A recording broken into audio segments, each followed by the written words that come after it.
ಎಲ್ಲರಿಗೂ ಶುಭ ಮುಂಜಾನೆ. ಶಾಸ್ತ್ರೀಯ ಕನ್ನಡ ಅತ್ಯುನ್ನತ ಅಧ್ಯಯನ ಕೇಂದ್ರ, ಭಾರತೀಯ ಭಾಷಾ ಸಂಸ್ಥಾನ ಮೈಸೂರು ಮತ್ತು SVP ಕನ್ನಡ ಅಧ್ಯಯನ ಸಂಸ್ಥೆ ಮಂಗಳೂರು ವಿಶ್ವವಿದ್ಯಾನಿಲಯ ಮಂಗಳ ಗಂಗೋತ್ರಿ ಇವರ ಸಹಯೋಗದಲ್ಲಿ ಕನ್ನಡ ಗ್ರಂಥ ಸಂಪಾದನೆ ಹೊಸ ಆಯಾಮಗಳು ಎಂಬ ವಿಷಯದ ಕುರಿತು ನಡೆಯುತ್ತಿರುವ 3 ದಿನಗಳ ವಿಚಾರ ಸಂಕಿರಣದ 2ನೇ ದಿನವಾದ ಇಂದು ವಿಚಾರ ಸಂಕಿರಣದ 4ನೇ ಗೋಷ್ಠಿಯಲ್ಲಿ ನಾವು ಸೇರಿದ್ದೇವೆ. ಕಾರ್ಯಕ್ರಮಕ್ಕೆ ಆಗಮಿಸಿರುವಂತಹ ಯೋಜನಾ ನಿರ್ದೇಶಕರಾಗಿರುವಂತಹ ಪ್ರೊಫೆಸರ್ KR ದುರ್ಗಾದಾಸ್ ಅವರು ನಮ್ಮ ಜೊತೆಗಿದ್ದಾರೆ. ಅವರಿಗೆ ಸ್ವಾಗತವನ್ನು ಕೋರ್ತಾ ಇದ್ದೇನೆ. ಹಾಗೆ ಅದೇ ರೀತಿ ವಿದ್ವಾಂಸರಾದಂತಹ ರಾಮಮೂರ್ತಿ ಸರ್ ಅವರು ನಮ್ಮ ಜೊತೆಗಿದ್ದಾರೆ. ಅವರಿಗೂ ಕೂಡ ಸ್ವಾಗತವನ್ನು ಕೋರ್ತಾ ಇದ್ದೇನೆ. ಅದೇ ರೀತಿ ನೆರೆದಿರುವಂತಹ ಪ್ರಾಧ್ಯಾಪಕರುಗಳು, ಸಂಪನ್ಮೂಲ ವ್ಯಕ್ತಿಗಳು, ಶಿಬಿರಾರ್ಥಿಗಳು ಹಾಗೂ ಮಾಧ್ಯಮ ಮಿತ್ರರು ಇವರಿಗೂ ಕೂಡ ಕಾರ್ಯಕ್ರಮಕ್ಕೆ ಸ್ವಾಗತವನ್ನು ಕೋರ್ತಾ ಇದ್ದೇನೆ. 4ನೇ ಗೋಷ್ಠಿ ಆಗಿರುವಂತಹ ಇದರಲ್ಲಿ ಸಂಪನ್ಮೂಲ ವ್ಯಕ್ತಿಗಳು ನಮ್ಮ ಜೊತೆ ಮಾತನಾಡಲಿಕ್ಕಿದ್ದಾರೆ. ಬೇಳೂರು ಸುದರ್ಶನ್ ಅವರು, ಅವರನ್ನು ವೇದಿಕೆಗೆ ಆಹ್ವಾನಿಸ್ತಿದ್ದೇನೆ.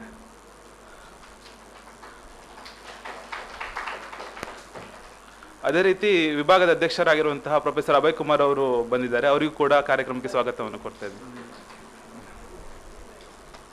ಬೇಳೂರು ಸುದರ್ಶನ್ ಅವರ ಕಿರು ಪರಿಚಯ.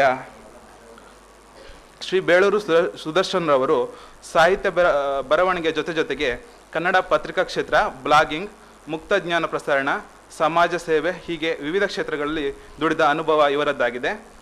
ವಿದ್ಯಾರ್ಥಿ ಪಥ ಎಂಬ ಮಾಸಪತ್ರಿಕೆಯನ್ನು ಆರಂಭಿಸಿದ ಶ್ರೀ ಬೇಳೂರು ಸುದರ್ಶನ್ ರವರು ಕೊಳೆ ನೀರನ್ನು ವಿವಿಧ ರಾಸಾಯನಿಕ ಮತ್ತು ಭೌತಿಕ ಕ್ರಿಯೆಗಳ ಮೂಲಕ ಶುದ್ಧೀಕರಿಸುವ ತಂತ್ರಜ್ಞರಾಗಿ ಕೆಲಸವನ್ನು ಮಾಡಿದ್ದಾರೆ. 1991ರಲ್ಲಿ ಸಿರಸಿಯಲ್ಲಿ ಧ್ಯೇಯನಿಷ್ಠ ಪತ್ರಕರ್ತ ಎಂಬ ಪತ್ರಿಕೆಯ ಮೂಲಕ ತಮ್ಮ ಪತ್ರಿಕಾ ವೃತ್ತಿಯನ್ನು ಪ್ರಾರಂಭಿಸಿದ್ದರು. ಅಸೀಮ, ಹೊಸ ದಿಗಂತ, ವಿಕ್ರಮ, ಮಿತ್ರ ಮಾಧ್ಯಮ ಮುಂತಾದ ಪತ್ರಿಕಾ ಕ್ಷೇತ್ರಗಳಲ್ಲಿ ದುಡಿಮೆಯನ್ನು ಮಾಡಿದ್ದಾರೆ. ಕನ್ನಡದ ಅಂತರ್ಜಾಲ ಜ್ಞಾನಕೋಶವಾದಂತಹ ಕಣಜದ ಅಭಿವೃದ್ಧಿಯಲ್ಲಿ ಶ್ರೀ ಬೇಳೂರು ಸುದರ್ಶನ್ ರವರ ಪಾತ್ರ ಬಹಳ ಪ್ರಮುಖವಾದದ್ದಾಗಿದೆ. ಶ್ರೀ ಬೇಳೂರು ಸುದರ್ಶನ್ ರವರು ಪ್ರಾದೇಶಿಕ ಚಲನಚಿತ್ರ ಸೆನ್ಸಾರ್ ಮಂಡಳಿ ಸದಸ್ಯರಾಗಿ, ಮಾಧ್ಯಮ ಸಲಹಾ ಸಮಿತಿಯ ಸದಸ್ಯರಾಗಿ, ಕನ್ನಡ ವಿಶ್ವವಿದ್ಯಾನಿಲಯ ಹಂಪಿ ಇಲ್ಲಿಯ ಬೋರ್ಡ್ ಆಫ್ ಸ್ಟಡೀಸ್ ಹಾಗೂ ದೂರಶಿಕ್ಷಣ ಸ್ನಾತಕೋತ್ತರ ಕೋರ್ಸ್ ಇದರ ಸಮಿತಿಯ ಅಧ್ಯಕ್ಷರಾಗಿ ಸೇವೆಯನ್ನು ಸಲ್ಲಿಸಿರುತ್ತಾರೆ. ಪ್ರಸ್ತುತ ಇವರು ಭಾರತೀಯ ಭಾಷೆಗಳ ಬೃಹತ್ ಮುಕ್ತಜ್ಞಾನ ಅಂತರ್ಜಾಲ ತಾಣವಾದ ಭಾರತವಾಣಿಯ ಪ್ರಮುಖ ಸಲಹೆಗಾರರಾಗಿ ಕೆಲಸವನ್ನು ಮಾಡುತ್ತಿದ್ದಾರೆ. ಇವರ ಪ್ರಮುಖ ಕೃತಿಗಳು ಬೇಳೂರು ಬ್ಲಾಗ್, ಉರಿಯ ಸಿರಿ, ಸರಸ್ವತಿ ನದಿಯಿಂದ ಸಿಂಧು ಲಿಪಿಯವರೆಗೆ ಮುಂತಾದವುಗಳು. ಅದೇ ರೀತಿ ಇತ್ತೀಚೆಗೆ ಪ್ರಕಟಣೆಯಾದಂಥ ಕೃತಿ ಎಂದರೆ ಮಾಹಿತಿ ಯುಗದಲ್ಲಿ ದೇಸಿ ಚಿಂತನೆ ಎನ್ನುವ ಕೃತಿಯನ್ನು ಪ್ರಕಟಿಸಿದ್ದಾರೆ. ಇವರು ತಮ್ಮ ಉರಿಯ ಸಿರಿ ಕೃತಿಯ ಮೂಲಕ ಕರ್ನಾಟಕದ ವಿಜ್ಞಾನ ಮತ್ತು ತಂತ್ರಜ್ಞಾನ ಅಕಾಡೆಮಿಯ ಶ್ರೇಷ್ಠ ಕೃಷಿ ಲೇಖಕ ಎಂಬ ಪುರಸ್ಕಾರಕ್ಕೂ ಪಾತ್ರರಾಗಿದ್ದಾರೆ. ಇವರು ಕರ್ನಾಟಕ ಸರ್ಕಾರಕ್ಕೆ ಕನ್ನಡ ಜಾಲತಾಣಗಳ ಏಕರೂಪತೆ ಮತ್ತು ಸಮಗ್ರ ಬಳಕೆ ಕುರಿತಾದಂಥ ವರದಿಯನ್ನು ಕೂಡ ಇತ್ತೀಚೆಗಷ್ಟೇ ಮಂಡಿಸಿರುತ್ತಾರೆ. ಈಗ ವೇದಿಕೆ ನಿಮಗಾಗಿ ಸರ್. ಸೆಮಿನಾರ್ಗಳಲ್ಲಿ ಭಾಷಣ ಮಾಡೋದನ್ನಲ್ಲ, ಆದ್ದರಿಂದ ಏನಾದರೂ ಲೋಪಗಳಾದರೆ ನನ್ನನ್ನು ಕ್ಷಮಿಸಬೇಕಾಗಿ ವಿನಂತಿ. ನನಗೆ ಕೊಟ್ಟಿರುವಂತಹ ವಿಷಯ ಕನ್ನಡ ಗ್ರಂಥ ಸಂಪಾದನೆ ಮತ್ತು ತಂತ್ರಜ್ಞಾನ. ಈ 3 ದಿನಗಳ ಸಂಕಿರಣದಲ್ಲಿ ಗ್ರಂಥ ಸಂಪಾದನೆಯ ಅನೇಕ ಆಯಾಮಗಳ ಬಗ್ಗೆ ಹಲವು ವಿದ್ವಾಂಸರು ತಮ್ಮ ತಮ್ಮ ಪ್ರಬಂಧಗಳನ್ನು ಮಂಡಿಸ್ತಾ ಇದ್ದಾರೆ. ಅದಕ್ಕೂ ನನಗೂ ಇರೋ ವ್ಯತ್ಯಾಸ ಏನು ಅಂತಂದರೆ, ಇಲ್ಲಿ ಗ್ರಂಥ ಸಂಪಾದನೆಯನ್ನು ಗ್ರಂಥ ಸಂಗ್ರಹ ಅಂಥೇಳಿ ಓದ್ಕೊಳ್ಳೋದು ಹೆಚ್ಚು ವಾಸಿ ಅಷ್ಟೇ. ಯಾಕೆಂತಂದರೆ ಇದು ಒಂದು ರೀತಿಯಲ್ಲಿ ಅಕಾಡೆಮಿಕ್ ವಲಯಗಳಲ್ಲಿ ಮಾಡುವ ಗ್ರಂಥ ಸಂಪಾದನೆಯ ವಿಷಯಕ್ಕಿಂತ ಸ್ವಲ್ಪ ಬೇರೆ ಇರುವಂಥದ್ದು.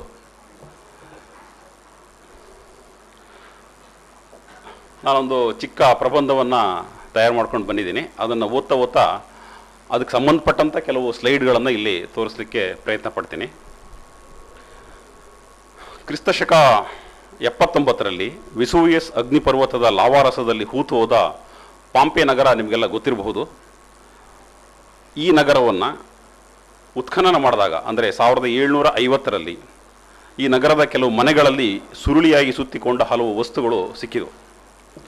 ಅವೆಲ್ಲವೂ ಸುಟ್ಟು ಹೋದ ಬಟ್ಟೆಗಳಿರಬಹುದು ಅಂಥೇಳಿ ಗ್ರಹಿಸಿದರು. ಅಕಸ್ಮಾತ್ತಾಗಿ ಅಂಥ ಒಂದು ಸುರುಳಿ ಒಡೆದು ಹೋದಾಗ ಅದರಿಂದ ಒಂದು ಪುಸ್ತಕ ಹೊರಗೆ ಬಿತ್ತು. ಇಂತಹ 100 ಪುಸ್ತಕಗಳನ್ನು ಅಲ್ಲಿ ಪತ್ತೆ ಹಚ್ಚಲಾಯಿತು.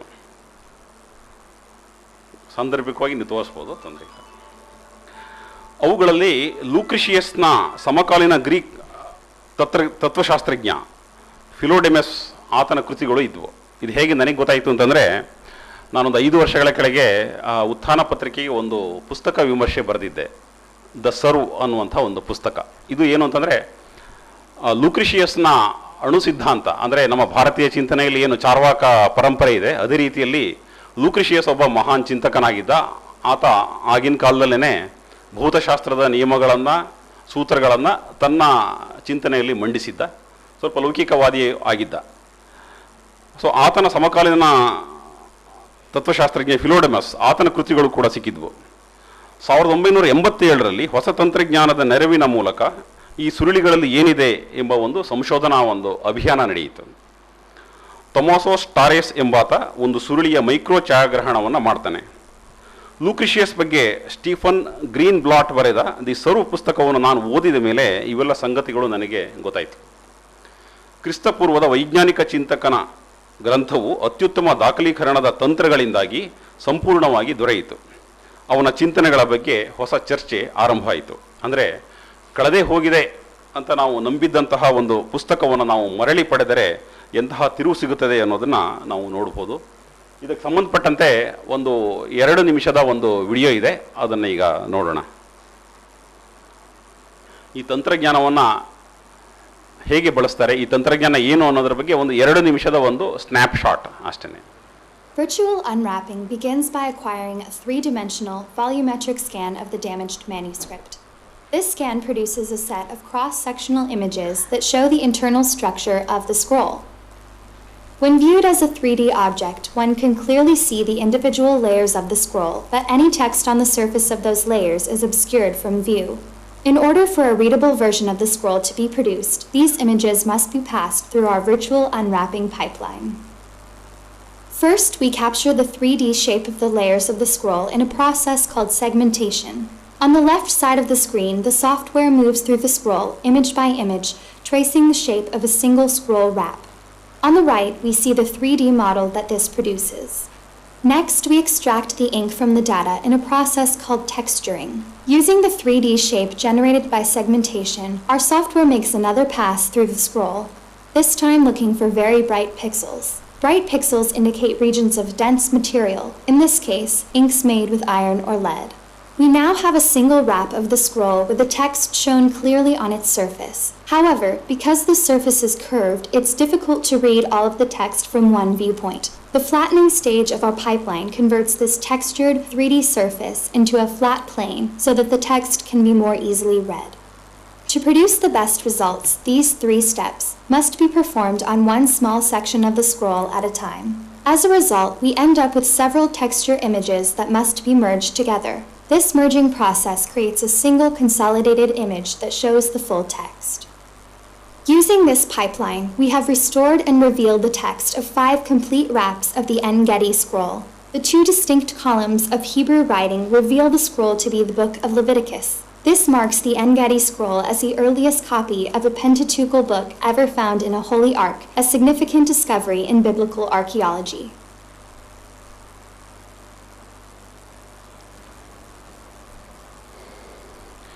ಗ್ರಂಥ ಸಂಪಾದನೆ ಮತ್ತು ತಂತ್ರಜ್ಞಾನ ಈ ವಿಷಯ ಏನಿದೆ, ಇದೇನು ಹೊಸ ವಿಷಯ ಏನಲ್ಲ.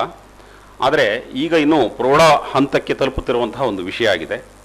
ಇಲ್ಲಿ ಗ್ರಂಥಗಳನ್ನು ಮಾಹಿತಿ ಅಥವಾ ಆಕರಗಳು ಅಂತ ಪರಿಗಣಿಸಿದರೆ ತಂತ್ರಜ್ಞಾನದ ಬಳಕೆಯ ಹಲವು ಆಯಾಮಗಳನ್ನು ನಾವು ವಿವರಿಸ್ತಾ ಹೋಗ್ಬೋದು. ಗ್ರಂಥ ಎಂದರೆ ಸಾಮಾನ್ಯವಾಗಿ ಹಸ್ತಪ್ರತಿ ಪುಸ್ತಕ ಎಂದೇ ನಾವು ಪರಿಗಣಿಸ್ತೇವೆ.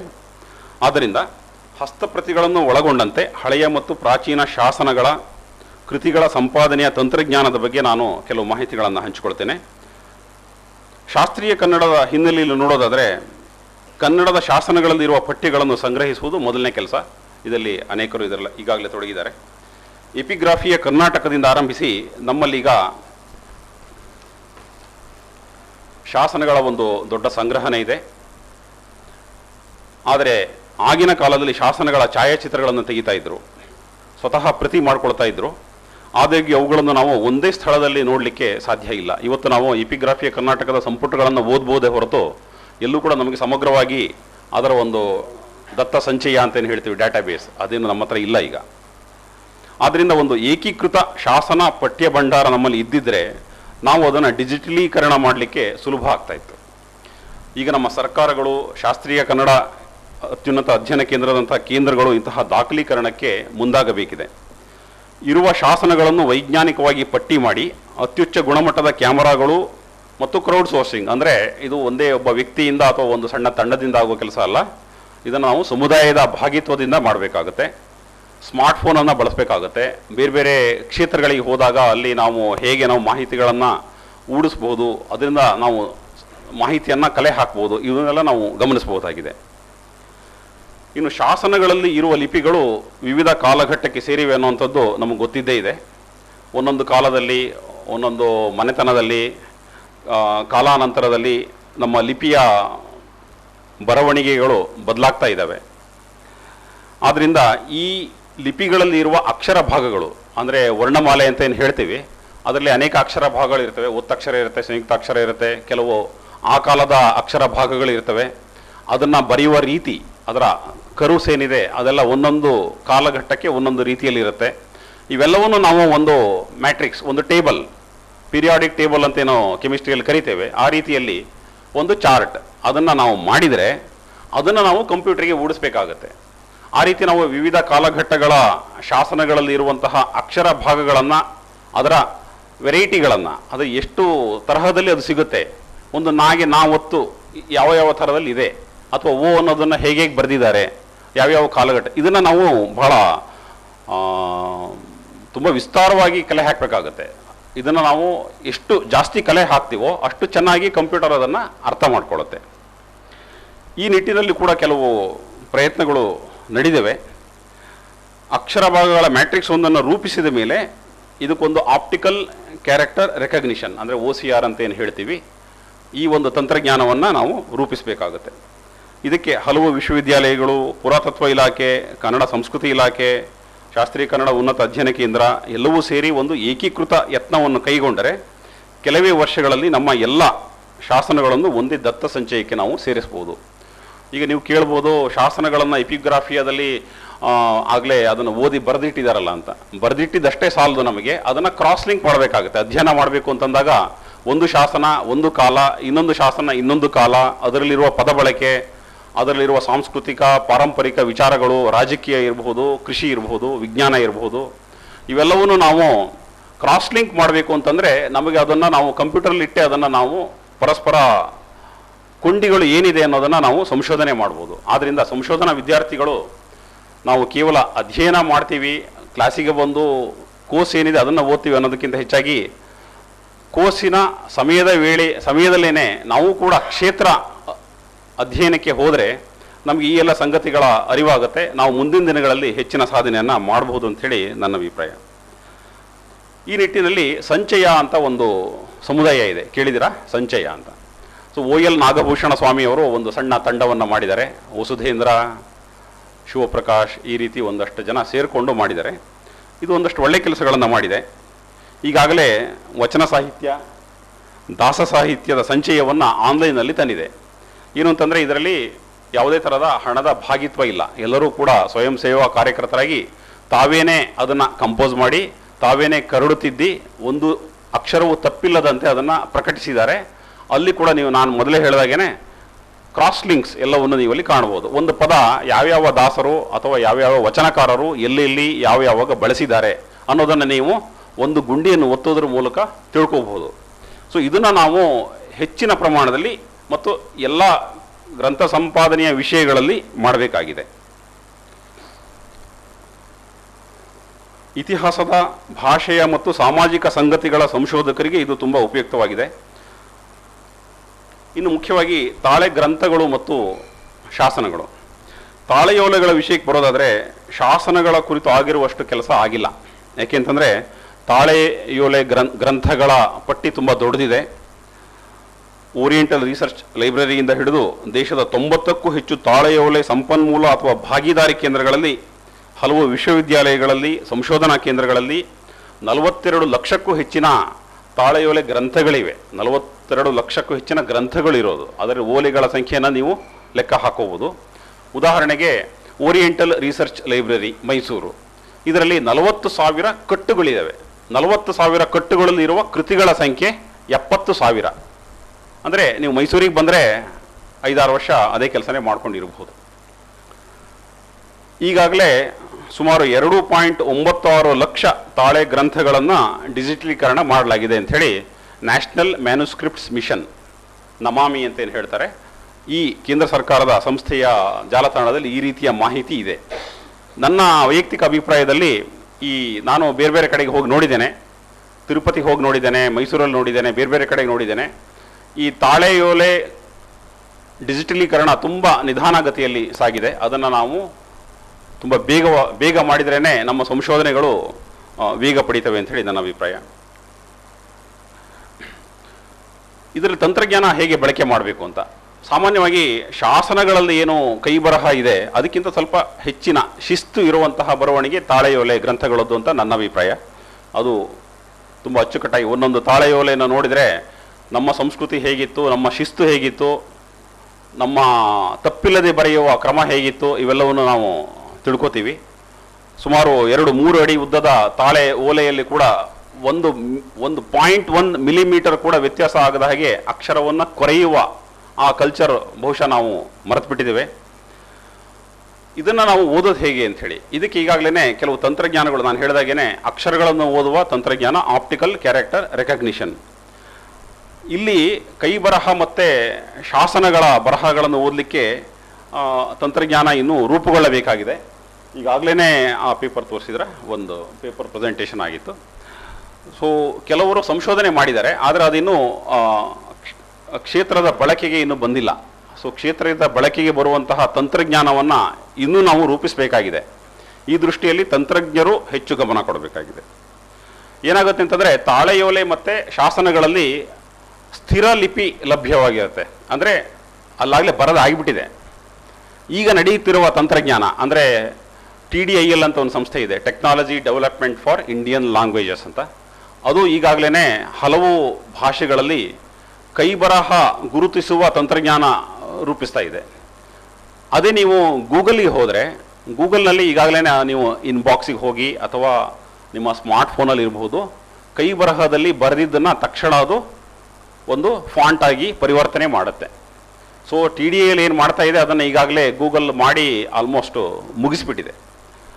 ಇಲ್ಲಿ ಏನಾಗುತ್ತೆ ಅಂತಂದರೆ ವ್ಯತ್ಯಾಸ, ತಂತ್ರಜ್ಞಾನದಲ್ಲಿ ವ್ಯತ್ಯಾಸ ಏನು ಅಂತಂದರೆ, ಈ ಡೈನಮಿಕ್ ಮೂವ್ಮೆಂಟ್ ಅಂತ ಹೇಳ್ತೀವಿ. ಅಂದರೆ ಬರಿತಾ ಇರಬೇಕಾದ್ರೆ ಅದರ ಗತಿಯನ್ನು, ದಿಕ್ಕನ್ನು ಅವಲಂಬಿಸಿ ಅದು ಅಕ್ಷರವನ್ನು ಗುರುತಿಸ್ತಾ ಹೋಗುತ್ತೆ, ಯಾವುದು ಗೂಗಲ್ ತಂತ್ರಜ್ಞಾನ. ಆದರೆ ನಮಗೆ ಬೇಕಾಗಿರುವಂಥದ್ದು ಸ್ಥಿರವಾಗಿರುವಂತಹ ಲಿಪಿಗಳನ್ನು ಓದುವ ತಂತ್ರಜ್ಞಾನ. ಇದೇನು ಬಹಳ ದೊಡ್ಡ ರಾಕೆಟ್ ಸೈನ್ಸ್ ಏನೂ ಅಲ್ಲ, ಆದರೆ ಇದನ್ನು ಸರಿಯಾಗಿ ಒಂದು ಕಡೆಗೆ ತಂದು ಏಕತ್ರವಾಗಿ ಕೆಲಸ ಮಾಡುವಂತಹದ್ದು ಬಹಳ ಮುಖ್ಯವಾಗಿದೆ. ಇದನ್ನು ನಾವು ಮಿಷನ್ ಮೋಡ್ ರೀತಿಯಲ್ಲಿ ಮಾಡಬೇಕಾಗುತ್ತೆ. ನಾನು ಗಮನಿಸಿದ ಹಾಗೆಯೇ ಈ ತಂತ್ರಜ್ಞಾನದ ಅಭಿವೃದ್ಧಿ ಅಂತಂದರೆ ಅದು ವರ್ಷಗಟ್ಟಲೆ ನಡೀತಾನೆ ಇರುತ್ತೆ. ಈಗ ಆಪ್ಟಿಕಲ್ ಕ್ಯಾರೆಕ್ಟರ್ ರೆಕಗ್ನಿಷನ್ ಅಂತೇನು ಹೇಳಿದೆ, ಇದನ್ನು ಕೂಡ TDIL ಸಂಸ್ಥೆ ಮಾಡಿತ್ತು. ಅದು ಕೇವಲ 10 ವರ್ಷಗಳನ್ನು ತಗೊಳ್ತು. ಈಗ ಗೂಗಲ್ ಸಂಸ್ಥೆ ಟೆಸರಾಕ್ಟ್ ಅನ್ನುವಂತಹ ಒಂದು ಓಪನ್ ಸೋರ್ಸ್ ಅಂದರೆ ಮುಕ್ತ ತಂತ್ರಾಂಶವನ್ನು ಬಿಡುಗಡೆ ಮಾಡಿದೆ. ಇದು ತುಂಬ ಚೆನ್ನಾಗಿದೆ. ಇದರಲ್ಲಿ ಭಾರತೀಯ ಭಾಷೆಗಳನ್ನು ಅಡಕ ಮಾಡಲಾಗಿದೆ. ಆಪ್ಟಿಕಲ್ ಕ್ಯಾರೆಕ್ಟರ್ ರೆಕಗ್ನಿಷನ್ ತಂತ್ರಜ್ಞಾನದಲ್ಲಿ ಅಕ್ಷರ ಭಾಗಗಳನ್ನು ತಂತ್ರಾಂಶಕ್ಕೆ ಊಡಿಸ್ತಾರೆ. ನಾನು ಮೊದಲೇ ಹೇಳಿದಾಗೇನೆ ಇದರಲ್ಲಿ ಅಕ್ಷರ ಭಾಗ ಇರ್ಬೋದು, ಅಕ್ಷರ ಇರ್ಬೋದು, ಸಂಯುಕ್ತಾಕ್ಷರ ಇರ್ಬೋದು. ನಮ್ಮ ಲೆಟರ್ ಪ್ರೆಸ್ ಬಂದ ಮೇಲೆ ಯಾವ್ಯಾವ ಥರದ ಟೈಪ್ ಫೇಸಸ್ ಬಂದಿದೆ, ಅಕ್ಷರಗಳು, ಕಾವೇರಿ, ಬೃಂದಾವನ, ಈ ಥರ ನಾವೇನು ಲೆಟರ್ ಪ್ರೆಸ್ ಕಾಲದಲ್ಲಿ, ಬಹುಶಃ ಈಗಿನ ನಿಮ್ಗೆ ಯಾರಿಗೂ ಅದು ಗೊತ್ತಿರಲಿಕ್ಕಿಲ್ಲ, ಮಳೆ ಜೋಡಿಸ್ತಾ ನಾವು ಮುದ್ರಣ ಮಾಡ್ತಾ ಇದ್ದಾಗ ಅದಕ್ಕೂ ಕೂಡ ಫಾಂಟ್ಗಳಿಗೆ ಬಹಳ ಒಳ್ಳೆಯ ಹೆಸರುಗಳಿದ್ವು. ಕಾವೇರಿ, ಬೃಂದಾವನ. ಈ ಬೃಂದಾವನ ತುಂಬ ಚೆನ್ನಾಗಿತ್ತದು. ಸೊ ಈ ಎಲ್ಲ ಫಾಂಟ್ಗಳಲ್ಲಿ ಯಾವ್ಯಾವ ಥರ ಅಕ್ಷರಗಳನ್ನು ಬರೆದಿದ್ದಾರೆ ಅದನ್ನು ನಾವು ಕಂಪ್ಯೂಟರ್ಗೆ ಊಡಿಸ್ಬೇಕಾಗತ್ತೆ.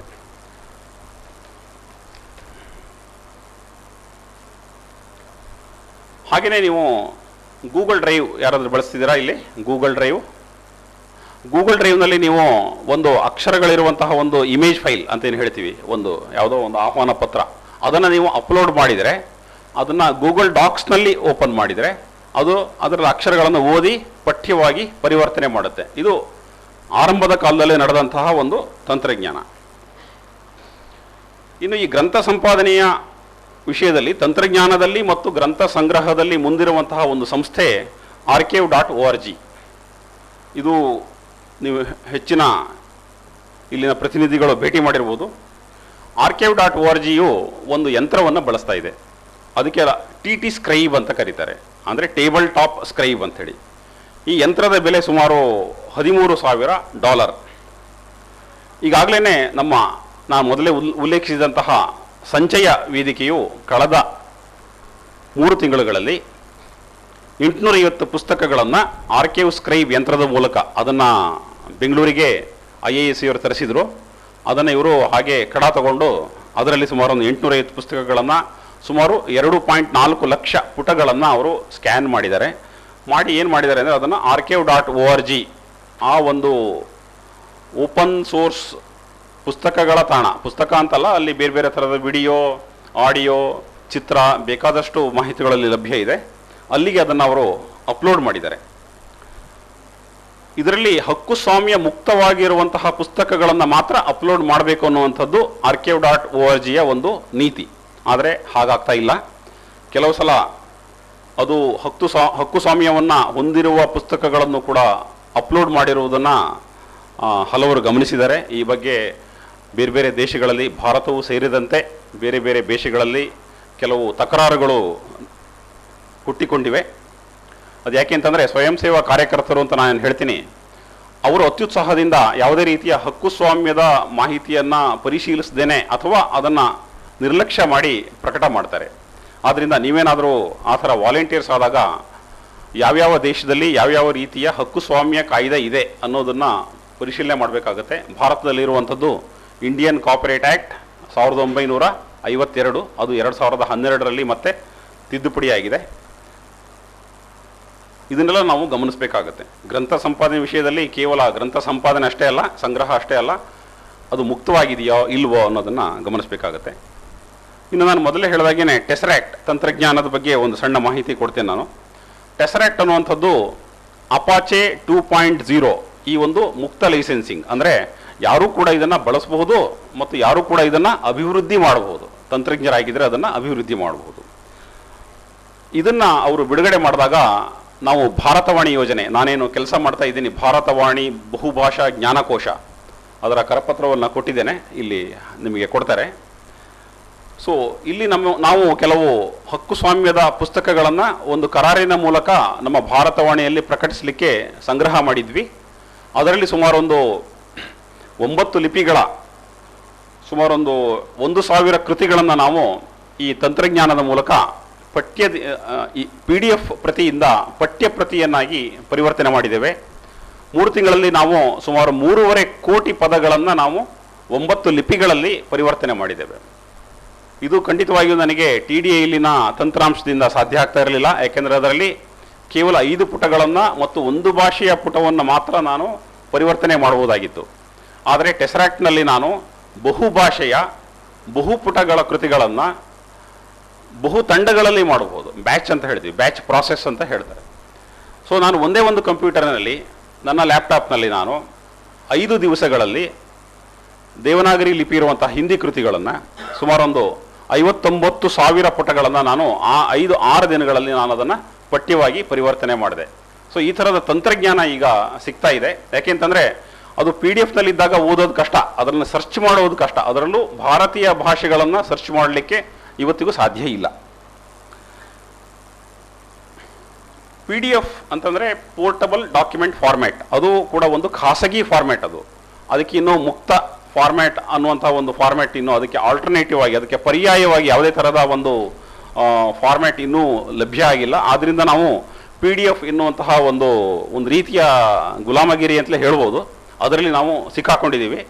ಇದರಿಂದ ಹೊರಗೆ ಬರಬೇಕು ಅಂತಂದರೆ ನಾವು ನಮ್ಮೆಲ್ಲ ಪಠ್ಯಗಳನ್ನು ಪಠ್ಯದ ರೂಪದಲ್ಲೇ ನೋಡಬೇಕು. ಆವಾಗ ನಮ್ಮ ಸ್ಮಾರ್ಟ್ಫೋನ್ನಲ್ಲಿ, ನಮ್ಮ ಟ್ಯಾಬ್ಲೆಟ್ಗಳಲ್ಲಿ, ನಮ್ಮ ಕಂಪ್ಯೂಟರ್ಗಳಲ್ಲಿ, ನಮ್ಮ ಜಾಲತಾಣಗಳಲ್ಲಿ ಎಲ್ಲ ಕಡೆಗೂ ನಮ್ಮ ಲಿಪಿ ಕಾಣಿಸುತ್ತೆ, ನಮ್ಮ ಸಂಸ್ಕೃತಿ, ನಮ್ಮ ಪರಂಪರೆ, ನಮ್ಮ ದೇಸಿ ಮಾಹಿತಿ ಅದರಲ್ಲಿ ಕಾಣಿಸುತ್ತೆ.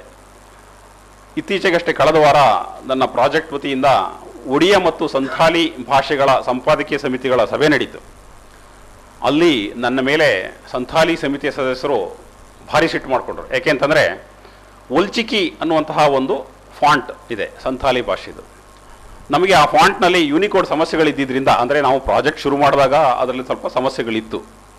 ಆದ್ದರಿಂದ ನಮಗೆ ಆ ಕಾಲದಲ್ಲಿ ಒಲ್ಚಿಕಿ ಲಿಪಿಯಲ್ಲಿ ನಮಗೆ ಮಾಹಿತಿಗಳನ್ನು ಕೊಡಲಿಕ್ಕೆ ಆಗಿರಲಿಲ್ಲ. ನಮ್ಮ ಬಗ್ಗೆ, ಭಾರತವಾಣಿ ಬಗ್ಗೆ ಈ ಥರದ ಕೆಲವು ಮಾಹಿತಿಗಳನ್ನು ನಾವು ದೇವನಾಗರಿ ಲಿಪಿಯಲ್ಲಿ ಸಂಥಾಲಿ ಭಾಷೆಯಲ್ಲೇ ಕೊಟ್ಟಿದ್ವಿ, ಆದರೆ ದೇವನಾಗರಿ ಲಿಪಿಯಲ್ಲಿ ಕೊಟ್ಟಿದ್ವಿ. ಇದಕ್ಕೆ ಅವರು ಬಹಳ ಆಕ್ಷೇಪವನ್ನು ತೆಗೆದರು. ನಾನು ಕೊನೆಗೆ ಬಹಳ ಜಾಣನಾಗಿ ನೀವೇ ಒಲ್ಚಿಕಿಯನ್ನು ಬರೆದು ಕೊಟ್ಬಿಡಿ ಅಂತ ಹೇಳಿ ಅವರಿಗೆ ಹೇಳಿದ್ದೀನಿ. ಯಾಕೆ ಹೇಳ್ತೀನಿ ಅಂತಂದರೆ, ನಮ್ಮ ಒಲ್ಚಿಕಿ ಭಾಷೆ, ಸಂಥಾಲಿ ಭಾಷೆ ಒಲ್ಚಿಕಿ ಲಿಪಿಯಲ್ಲಿ ಕಾಣಿಸ್ಲಿಲ್ಲ ಅನ್ನುವಂಥ ಆಕ್ರೋಶ ಅವರಲ್ಲಿತ್ತು. ಅದು ಬಹಳ ಸಹಜವಾಗಿರುವಂಥದ್ದು. ನನಗೂ ಕೂಡ ಕನ್ನಡ ಭಾಷೆ ಯಾವುದೇ ಕೃತಿ ಅದು ದೇವನಾಗರಿಯಲ್ಲೋ ಅಥವಾ ಇನ್ಯಾವುದೋ ಭಾಷೆಯಲ್ಲಿ ಸಿಕ್ಕರೆ ನನಗೆ ಆಗಲ್ಲ. ನನಗೆ ಕನ್ನಡ ಭಾಷೆ ನನ್ನ ಕನ್ನಡ ಭಾಷೆ, ಕನ್ನಡ ಲಿಪಿ ನನಗೆ ಕಾಣಿಸ್ಬೇಕು.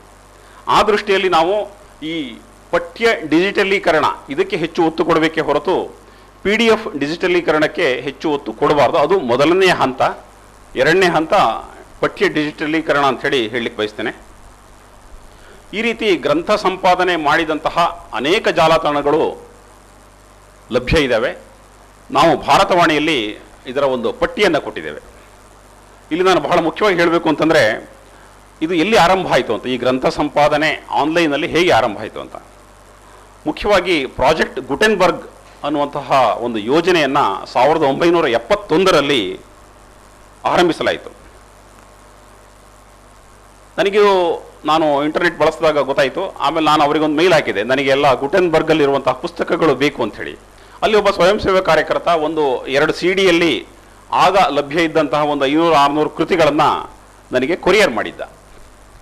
ಆಗಿಂದನೇ ನಡೀತಾ ಇದ್ದಂತಹ ಈ ಗ್ರಂಥ ಸಂಪಾದನೆಯ ಕಾರ್ಯ ಈಗಲೂ ಕೂಡ ನಡೆದಿದೆ. ಈಗಾಗಲೇ ಪ್ರಾಜೆಕ್ಟ್ ಗುಟೆನ್ಬರ್ಗ್ನಲ್ಲಿ 57,000 ಪಠ್ಯ ಆಧಾರಿತ ಕೃತಿಗಳನ್ನು ನಾವು ಪಡ್ಕೋಬಹುದು. ಮುಖ್ಯವಾಗಿ ಇದರಲ್ಲಿ ಹಕ್ಕುಸ್ವಾಮ್ಯದ ಬಗ್ಗೆ ಬಹಳ ಖಚಿತವಾದ ನಿಲುವಿದೆ ಮತ್ತು ಪಾಶ್ಚಾತ್ಯ ಸಾಹಿತ್ಯದ ಎಲ್ಲ ಕ್ಲಾಸಿಕಲ್ ಕೃತಿಗಳನ್ನು ನಾವು ಇಲ್ಲಿ ಪಡಿಬಹುದು. ಬಹಳ ಮುಖ್ಯವಾಗಿ ಇಂಗ್ಲೀಷ್ ಅಭ್ಯಾಸಿಗಳಿಗೆ, ಇತಿಹಾಸದ ಅಧ್ಯಯನಕಾರರಿಗೆ ಈ ಯೋಜನೆ ತುಂಬ ಉಪಯೋಗ ಆಗುತ್ತೆ. ಇದನ್ನು ಆರಂಭಿಸಿದ್ದು ಮೈಕೆಲ್ ಹಾರ್ಟ್ ಎಂಬಾತ. ಆತನೇ 1971ರಿಂದ 87ರವರೆಗೆ 313 ಕೃತಿಗಳನ್ನು ಅವನೇ ಸ್ವತಃ ಟೈಪ್ ಮಾಡಿ ಅದನ್ನು ಆನ್ಲೈನಿಗೆ ತರ್ತಾನೆ. ಆಗ ಇನ್ನೂ ಇಂಟರ್ನೆಟ್ ಇರಲಿಲ್ಲ. ನೀವು ಗಮನಿಸಿ, ಕೇವಲ ಇಮೇಲ್ ಸಾಧನ ಮಾತ್ರ ಇತ್ತು. ಅವನಿಗೆ ಇಮೇಲ್ ಕಳಿಸೋದಕ್ಕೂ ಕಷ್ಟ ಆಗ್ತಾ ಇತ್ತು. ಆದರೂ ಕೂಡ ಅವನು ಇದು ನಾವು ಮುಂದಿನ ಆನ್ಲೈನ್ ಜಗತ್ತಿನಲ್ಲಿ ಇದು ಬೇಕಾಗುತ್ತೆ ಅಂತ ಹೇಳಿ ಆಗಲೇ ಆತ ಪರಿಕಲ್ಪನೆ ಮಾಡಿಕೊಂಡು ಆರಂಭಿಸಿದ್ದು. ಈ ಕೆಲಸವನ್ನು ನಾವು ಮುಂದುವರಿಸಬೇಕಾಗಿದೆ. ಯಾಕೆಂತಂದರೆ ಇದು ಕೇವಲ ಮೈಕೆಲ್ ಹಾರ್ಟ್ ಮಾಡೋದಷ್ಟೇ ಅಲ್ಲ, ನಾವೆಲ್ಲರೂ ಕೂಡ ಮಾಡಬೇಕಾಗಿದೆ. ನಾನು ಇತ್ತೀಚೆಗೆ ಫೇಸ್ಬುಕ್ಕಿನ ನನ್ನ ಮಿತ್ರರ ಮುಖಾಂತರ ಎಲ್ಲರ ಹೆಗಡೆ ಜಾನಪದ ಸಂಗ್ರಹಕಾರರು, ಈಗಿಲ್ಲ ಅವರು, ಅವರ ಅಪ್ರಕಟಿತ ಕೃತಿಗಳು ನನಗೆ ಸಿಕ್ಕಿದವು. ಅವರ ಮಗಳು ನನಗೆ ಹೇಳಿದರು, ಈ ಥರದ ಸುಮಾರು 4 ಮೂಟೆ ಪುಸ್ತಕಗಳು ಈ ಥರ ಬಿದ್ದಿದ್ದಾವೆ, ಇದನ್ನು ದಯವಿಟ್ಟು ಏನಾದರೂ ಮಾಡಿ ಅಂಥೇಳಿ ಅವರು ನನಗೆ ಕರೆದಿದ್ರು. ನಾನು ಅಲ್ಲಿ ಅವ್ರ ಮನೆಗೆ ಹೋಗಿ ಬೆಂಗಳೂರಿನಲ್ಲಿ ನೋಡಿದೆ. ನನಗೆ ಬೇಜಾರಾಯಿತು. ಯಾಕೆಂತಂದರೆ ಅವರು ಪ್ರಕಟ ಮಾಡಿರೋದು ಈಗಾಗಲೇ 83 ಕೃತಿಗಳು, ಅದರ ಜೊತೆಗೆ ಇನ್ನೂ 4 ಚೀಲ ಇಲ್ಲಿ ಹೀಗೆ ಬಿದ್ದಿದೆ. ಅದರಲ್ಲಿ ನಾಮಧಾರಿಗಳ ಕಥನಗಳು, ಹಾಲಕ್ಕಿ ಕಥೆಗಳು, ಗೀತೆಗಳು, ಕೋಲಾಟದ ಪದಗಳು ತುಂಬ ಇದೆ. ಅದರಲ್ಲಿ ನಾನು ಒಂದು ಸ್ವಲ್ಪ ಆಯ್ಕೆ ಮಾಡಿ ಸುಮಾರು 10-12 ಪುಸ್ತಕಗಳನ್ನು ನಾನು ಫೇಸ್ಬುಕ್ ಮಿತ್ರರ ಮುಖಾಂತರ ಅದನ್ನು ನಾನು ಪಠ್ಯವಾಗಿ ಕಂಪೋಸ್ ಮಾಡಿಸಿದೆ. ಈಗ ಇನ್ನೊಂದು 2-3 ತಿಂಗಳಲ್ಲಿ ಅದನ್ನು ನಾನು ಈ ಪುಸ್ತಕ ರೂಪದಲ್ಲಿ ಬಿಡುಗಡೆ ಮಾಡ್ತಾ ಇದ್ದೇನೆ. ಹಾಗೆಯೇ ಎಲ್ಲರ ಹೆಗಡೆಯವರ ಪುತ್ರಿಯವರು ಇದನ್ನು ಭಾರತವಾಣಿಗೆ ಉಚಿತವಾಗಿ ಕೊಡ್ತೀನಿ ಅಂತೇಳಿ ಹೇಳಿದ್ದಾರೆ. ಯಾಕೆಂತಂದರೆ ಇದನ್ನು ಇಟ್ಕೊಂಡು ಏನೂ ಮಾಡೋದೇನಿಲ್ಲ, ಇದು ಜನರ ಸಾಹಿತ್ಯ. ಸೊ ಡಿಜಿಟಲ್ ಜನಪದ ಅಂದರೆ ಈಗಿನ ಕಾಲದ ಜನ ಏನಿದ್ದಾರೆ ಅವರು ನಮ್ಮ ಪರಂಪರಾಗತ ಜನಪದ ಏನಿದೆ ಅದರ ಸಂಗ್ರಹದಲ್ಲಿ ಕೈಗೂಡಿಸಿದ್ದಾರೆ. ಈ ಥರದ ಒಂದಷ್ಟು ಕೆಲಸಗಳನ್ನು ನಾವೆಲ್ಲ ಮಾಡಬಹುದು ಅಂತೇಳಿ ಹೇಳಲಿಕ್ಕೆ ಬಯಸ್ತೇನೆ. ನಾನು ಆಗಲೇ ಇನ್ನೊಂದು 3 ನಿಮಿಷ ಬಾಕಿ ಇದೆ ನನಗೆ. ಮುಂದಿನ ಹಾದಿ ಹೇಗೆ ಅಂಥೇಳಿ ಯೋಚನೆ ಮಾಡೋಣ. ಸೊ ಡಿಜಿಟಲ್ ಜಗತ್ತು ಮತ್ತು ಸಂಶೋಧನೆ ಇದರ ಒಂದು ಸಂಬಂಧ ಜಾಸ್ತಿ ಆಗಬೇಕಾಗುತ್ತೆ. ಡಿಜಿಟಲ್ ಜಗತ್ತಿನಲ್ಲಿ ಪ್ರಾಚೀನ ಗ್ರಂಥಗಳು ಪೂರ್ಣ ಪ್ರಮಾಣದಲ್ಲಿ ಸಿಗಬೇಕಾಗುತ್ತೆ. ಶಾಸ್ತ್ರೀಯ ಭಾಷೆಗಳ ಅಧ್ಯಯನದಲ್ಲಿ ತೊಡಗಿರುವವರು ಪರಂಪರೆಯ ಮೇಲಿನ ಗೌರವವನ್ನು ಹೆಚ್ಚಿಸಿಕೊಂಡು ಮತ್ತು ಅಧ್ಯಯನಶೀಲತೆಯನ್ನು ಬೆಳೆಸ್ಕೊಳ್ಬೇಕಾಗತ್ತೆ. ಅದಿಲ್ಲದೆ ಹೋದರೆ ನಮ್ಮ ಸಂಖ್ಯೆ, ಅಂದರೆ ಈ ಥರದ ಸಂಶೋಧನೆ ಮಾಡುವಂಥವ್ರ ಸಂಖ್ಯೆ ಅದು ಅಪಾಯದ ಹಂತಕ್ಕೆ ಬರುತ್ತೆ. ನಾವು ಕೂಡ ಎಂಡೇಂಜರ್ಡ್ ಸ್ಪೀಷೀಸ್ ಆ ಒಂದು ವರ್ಗಕ್ಕೆ ಸೇರ್ತೇವೆ. ಗ್ರಂಥ ಸಂಪಾದನೆಯ ಹೆಜ್ಜೆಗಳನ್ನು ನಾನು ಈಗಾಗಲೇ ಹೇಳಿದ್ದೇನೆ. ಅದನ್ನು ಸಂಕ್ಷಿಪ್ತವಾಗಿ ಹೇಳೋದಾದರೆ, ಪುಸ್ತಕಗಳನ್ನು, ಹಸ್ತಪ್ರತಿಗಳನ್ನು, ತಾಳೆಗರಗಳನ್ನು, ಶಾಸನಗಳನ್ನು ಮೊದಲು ಸಂಗ್ರಹಿಸಬೇಕು. ಹಾಳಾಗದಂತೆ ಸಂರಕ್ಷಣೆ ಮಾಡಬೇಕು. ಉಡುಪಿಯ ಪ್ರಾದೇಶಿಕ ಸಂಶೋಧನಾ ಕೇಂದ್ರವು ಕಳೆದ 30 ವರ್ಷಗಳಿಂದ ತನ್ನ ಎಲ್ಲ ಆಡಿಯೋ ವಿಡಿಯೋ ಸಂಗ್ರಹಗಳನ್ನು ಸಂರಕ್ಷಿಸಿದೆ. ಅಷ್ಟೇ ಅಲ್ಲ, ಕ್ಯಾಸೆಟ್ಟುಗಳ ರೂಪದಲ್ಲಿದ್ದ ಎಲ್ಲ ಸಂಗ್ರಹವನ್ನು ಅದು DVD ರೂಪದಲ್ಲಿ ಪರಿವರ್ತಿಸಿ ಅದನ್ನು ಕೂಡ ಸಂಗ್ರಹಿಸಿದೆ. ಒಂದು ಸಾಮಾನ್ಯ ಇಷ್ಟೇ ದೊಡ್ಡ ಕೊಠಡಿ ಅಥವಾ ಇದಕ್ಕಿಂತ ಚಿಕ್ಕ ಕೊಠಡಿ, ಅಲ್ಲಿ ಹೇಗೆ ಅವರು ಶಿಸ್ತಿನಿಂದ, ಇವತ್ತು ನಾನು ಕಳೆದ ವಾರ ಹೋದಾಗ ಕೇಳಿದೆ ನಾನು, ಅವರು ಪ್ರತಿ ತಿಂಗಳು 20,000 ರೂಪಾಯಿ ಬರೀ ಏರ್ ಕಂಡೀಷನ್ಗೆ ಬಿಲ್ ಕೊಡ್ತಾ ಇದ್ದಾರೆ. ಸೊ ಈ ರೀತಿ ನಾವು ಗ್ರಂಥಗಳ ಮತ್ತು ಮಾಹಿತಿಯ ಸಂರಕ್ಷಣೆಯ ಕೆಲಸವನ್ನು ಅತ್ಯಂತ ಜತನದಿಂದ ಮಾಡಬೇಕಾಗುತ್ತೆ. ಹಾಗೆಯೇ ಈ ಎಲ್ಲ ಸಂಗ್ರಹಗಳನ್ನು ಆಮೇಲೆ ಅಂದರೆ ಇದು ಪಠ್ಯ ರೂಪದಲ್ಲಿದ್ದಾಗ PDF ಮತ್ತು ಬಹು ಫಾರ್ಮ್ಯಾಟ್, ಈಗ archive.org ಅಂತ ಏನು ಹೇಳಿದೆ, ಅಲ್ಲಿ ಕೇವಲ PDF ಮಾತ್ರ ಸಿಗ್ತಾ ಇಲ್ಲ. ಅಲ್ಲಿ DJVU ಅಂತ ಇನ್ನೊಂದು ಫಾರ್ಮ್ಯಾಟ್ ಇದೆ, TIFF ಅಂತ ಇಮೇಜ್ ಫಾರ್ಮ್ಯಾಟ್ ಇದೆ, TXT ಅಂದರೆ ಪಠ್ಯ ರೂಪದ ಫಾರ್ಮ್ಯಾಟ್ ಕೂಡ ಅದು ಇಂಗ್ಲೀಷ್ನಲ್ಲಿ ಇದೆ. ಈ ರೀತಿ ಬೇರೆ ಬೇರೆ ಫಾರ್ಮ್ಯಾಟ್ಗಳು ಸಿಗುತ್ತೆ. ಯಾಕೆಂತಂದರೆ ನಮ್ಮ ಸಂಶೋಧನೆಗೆ ಈ ಥರ ಬೇರೆ ಬೇರೆ ಫಾರ್ಮ್ಯಾಟ್ಗಳು ಕೂಡ ಅಗತ್ಯವಾಗಿರುತ್ತೆ. ನಂತರ ಇದನ್ನು ನಾವು ಪಠ್ಯಕ್ಕೆ ಪರಿವರ್ತಿಸಬೇಕು. ಇದು ಯಾಕೆ ಅಂತಂದರೆ, ಮೊದಲನೇದಾಗಿ ಉದಾಹರಣೆಗೆ ನನ್ನ ಭಾರತವಾಣಿ ಯೋಜನೆಯನ್ನು ಹೇಳೋದಾದರೆ, ಭಾರತವಾಣಿ ಯೋಜನೆಯಲ್ಲಿ ಪುಸ್ತಕಗಳನ್ನು ಪಠ್ಯಕ್ಕೆ ಪರಿವರ್ತಿಸುವ ಕಾರ್ಯ ಯಾಕೆ ಮಾಡ್ತಿದ್ದೀವಿ ಅಂತಂದರೆ, ಒಂದು ಕಡೆಗೆ ಇದು ಜನರಿಗೆ ಸಾಮಾನ್ಯ ಮಾಹಿತಿಯನ್ನು ಒದಗಿಸುತ್ತೆ ಹೊರಗಡೆಗೆ. ಆದರೆ ಒಳಗಡೆಗೆ ಬಂದಾಗ ಇದು ಲಕ್ಷಗಟ್ಟಲೆ ಪದಗಳು ಒಂದು ಕಡೆ ಸಂಗ್ರಹ ಆಗಿ ಅದರಲ್ಲೂ 10 ಲಿಪಿಗಳ 10 ಭಾಷೆಗಳ ಸರಿ ಇರುವಂತಹ ವಾಕ್ಯಪುಂಜಗಳು ಎಲ್ಲ ಒಂದು ಕಡೆಗೆ ಸಂಗ್ರಹ ಆದಾಗ ಇದು ಭಾಷಾಶಾಸ್ತ್ರಜ್ಞರಿಗೆ ಸಂಶೋಧನೆಗೆ ಅನುಕೂಲ ಆಗುತ್ತೆ. ಆ ದೃಷ್ಟಿಯಿಂದ ನಾವು ಜ್ಞಾನ ಮತ್ತು ಗ್ರಂಥ ಸಂಪಾದನೆ ಅಂತಂದರೆ ಅದು ಕೇವಲ ಓದಿಗೆ ಅಂತ ಅಷ್ಟೇ ತಿಳ್ಕೊಳ್ಳೋ ಅಗತ್ಯ ಇಲ್ಲ. ಇನ್ನು ಮುಂದಿನ ಸಂಶೋಧನೆಗೆ ಇದರಲ್ಲಿ ಹೊಸ ಹೊಳವುಗಳು ಸಿಗ್ಬೋದು. ಈ ದೃಷ್ಟಿಯಿಂದನೂ ಕೂಡ ನಾವು ಗಮನಿಸಬೇಕಾಗುತ್ತೆ. ಆ ರೀತಿಯಲ್ಲಿ ಅನೇಕ ಜಾಲತಾಣಗಳಿವೆ. ಭಾರತವಾಣಿಯ ಒಂದಿದ್ರೆ ಕರ್ನಾಟಕ ಸರ್ಕಾರದ ಕಣಜ ಜಾಲತಾಣವನ್ನು ನೀವು ಗಮನಿಸಿರಬಹುದು. ಹಾಗೆಯೇ ವಿಕಿಪೀಡಿಯಾದ ಪಠ್ಯಗಳನ್ನು ಕೂಡ ನೀವು ಗಮನಿಸಿರಬಹುದು. ಅಲ್ಲಿ ಸಾಮಾನ್ಯವಾಗಿ ಜನ ಸೇರಿಸಿದ ಮಾಹಿತಿ ಇರುತ್ತೆ, ಉಳಿದ ಎಲ್ಲ ಕಡೆಗೂ ಸಂಸ್ಥೆಗಳು ರೂಪಿಸಿದ ಮಾಹಿತಿ ಇರುತ್ತೆ. ಈ ಥರದ ವ್ಯತ್ಯಾಸವನ್ನು ನಾವು ಗಮನಿಸಬೇಕಾಗುತ್ತೆ. ನಮ್ಮ ಸಂಶೋಧನೆಗಳಿಗೆ ಖಚಿತ ಮಾಹಿತಿ ಬೇಕು ಅಂದಾಗ ನಾವು ಆದಷ್ಟು ಸಂಸ್ಥೆಗಳು ರೂಪಿಸಿದ ಮಾಹಿತಿಯನ್ನು ಹೆಚ್ಚು ಗಮನಿಸಬೇಕಾಗತ್ತೆ. ಅದೇ ರೀತಿಯಲ್ಲಿ digital library of India project ನಿಮಗೆಲ್ಲ ಗೊತ್ತಿರಬಹುದು. ಇದನ್ನು ಈಗ IIT ಖರಗ್ಪುರ ಈ ಸಂಸ್ಥೆಯು ನಿರ್ವಹಣೆ ಮಾಡ್ತಾ ಇದೆ. ಇದರಲ್ಲಿ ಸುಮಾರು ಅಂದರೆ ಸಂಶೋಧನಾ ಪ್ರಬಂಧಗಳು, ಪಠ್ಯಪುಸ್ತಕಗಳು ಎಲ್ಲವೂ ಸೇರಿ ಸುಮಾರು ಒಂದು 10 ರಿಂದ 12 ಲಕ್ಷ ಕೃತಿಗಳು ಅಲ್ಲಿ ಸಿಗ್ತಾ ಇದ್ದಾವೆ. ಅಲ್ಲೂ ಸಮಸ್ಯೆ ಏನು ಅಂತಂದರೆ, ನೀವು ಭಾಷೆ ಆಧಾರಿತವಾಗಿ ಹುಡುಕಕ್ಕೆ ಬರಲ್ಲ, ಟೈಟಲ್ಗಳನ್ನು ಹುಡುಕ್ಬೋದು ಅಷ್ಟೆ. ಈ ರೀತಿಯಲ್ಲಿ ಭಾರತವಾಣಿ ಯೋಜನೆಯು ಕೂಡ ಈ ಒಂದು ಗ್ರಂಥ ಸಂಪಾದನೆಯ ಕೆಲಸದಲ್ಲಿ ಸೇರಿಕೊಂಡಿದೆ ಅಂತ ಹೇಳೋದಕ್ಕೆ ನನಗೆ ಬಹಳ ಖುಷಿ ಆಗುತ್ತೆ.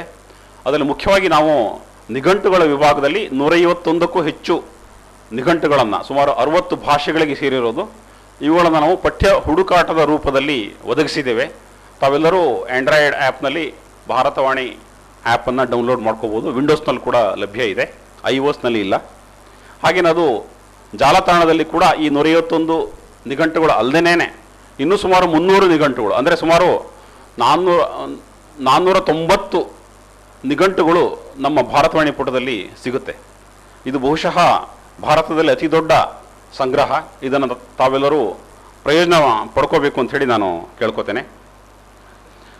ನಮ್ಮ ಪ್ರೌಢಶಾಲೆ ಮತ್ತು ಪದವಿ ಪಠ್ಯಕ್ರಮದಲ್ಲಿ ಕನ್ನಡ ಗ್ರಂಥಗಳ ಕುರಿತು ಜಾಗೃತಿ, ಅವುಗಳು ಆನ್ಲೈನಲ್ಲಿ ಸಿಗುತ್ತಿರುವ ಮಾಹಿತಿ, ಅವುಗಳನ್ನು ಪ್ರಯೋಗಾತ್ಮಕವಾಗಿ ಬಳಸುವುದು, ಈ ಚಟುವಟಿಕೆಗಳ ಮೂಲಕ ಮಕ್ಕಳಿಗೆ ಮೊದಲೇ ಆಸಕ್ತಿ ಬೆಳೆಸಬೇಕು.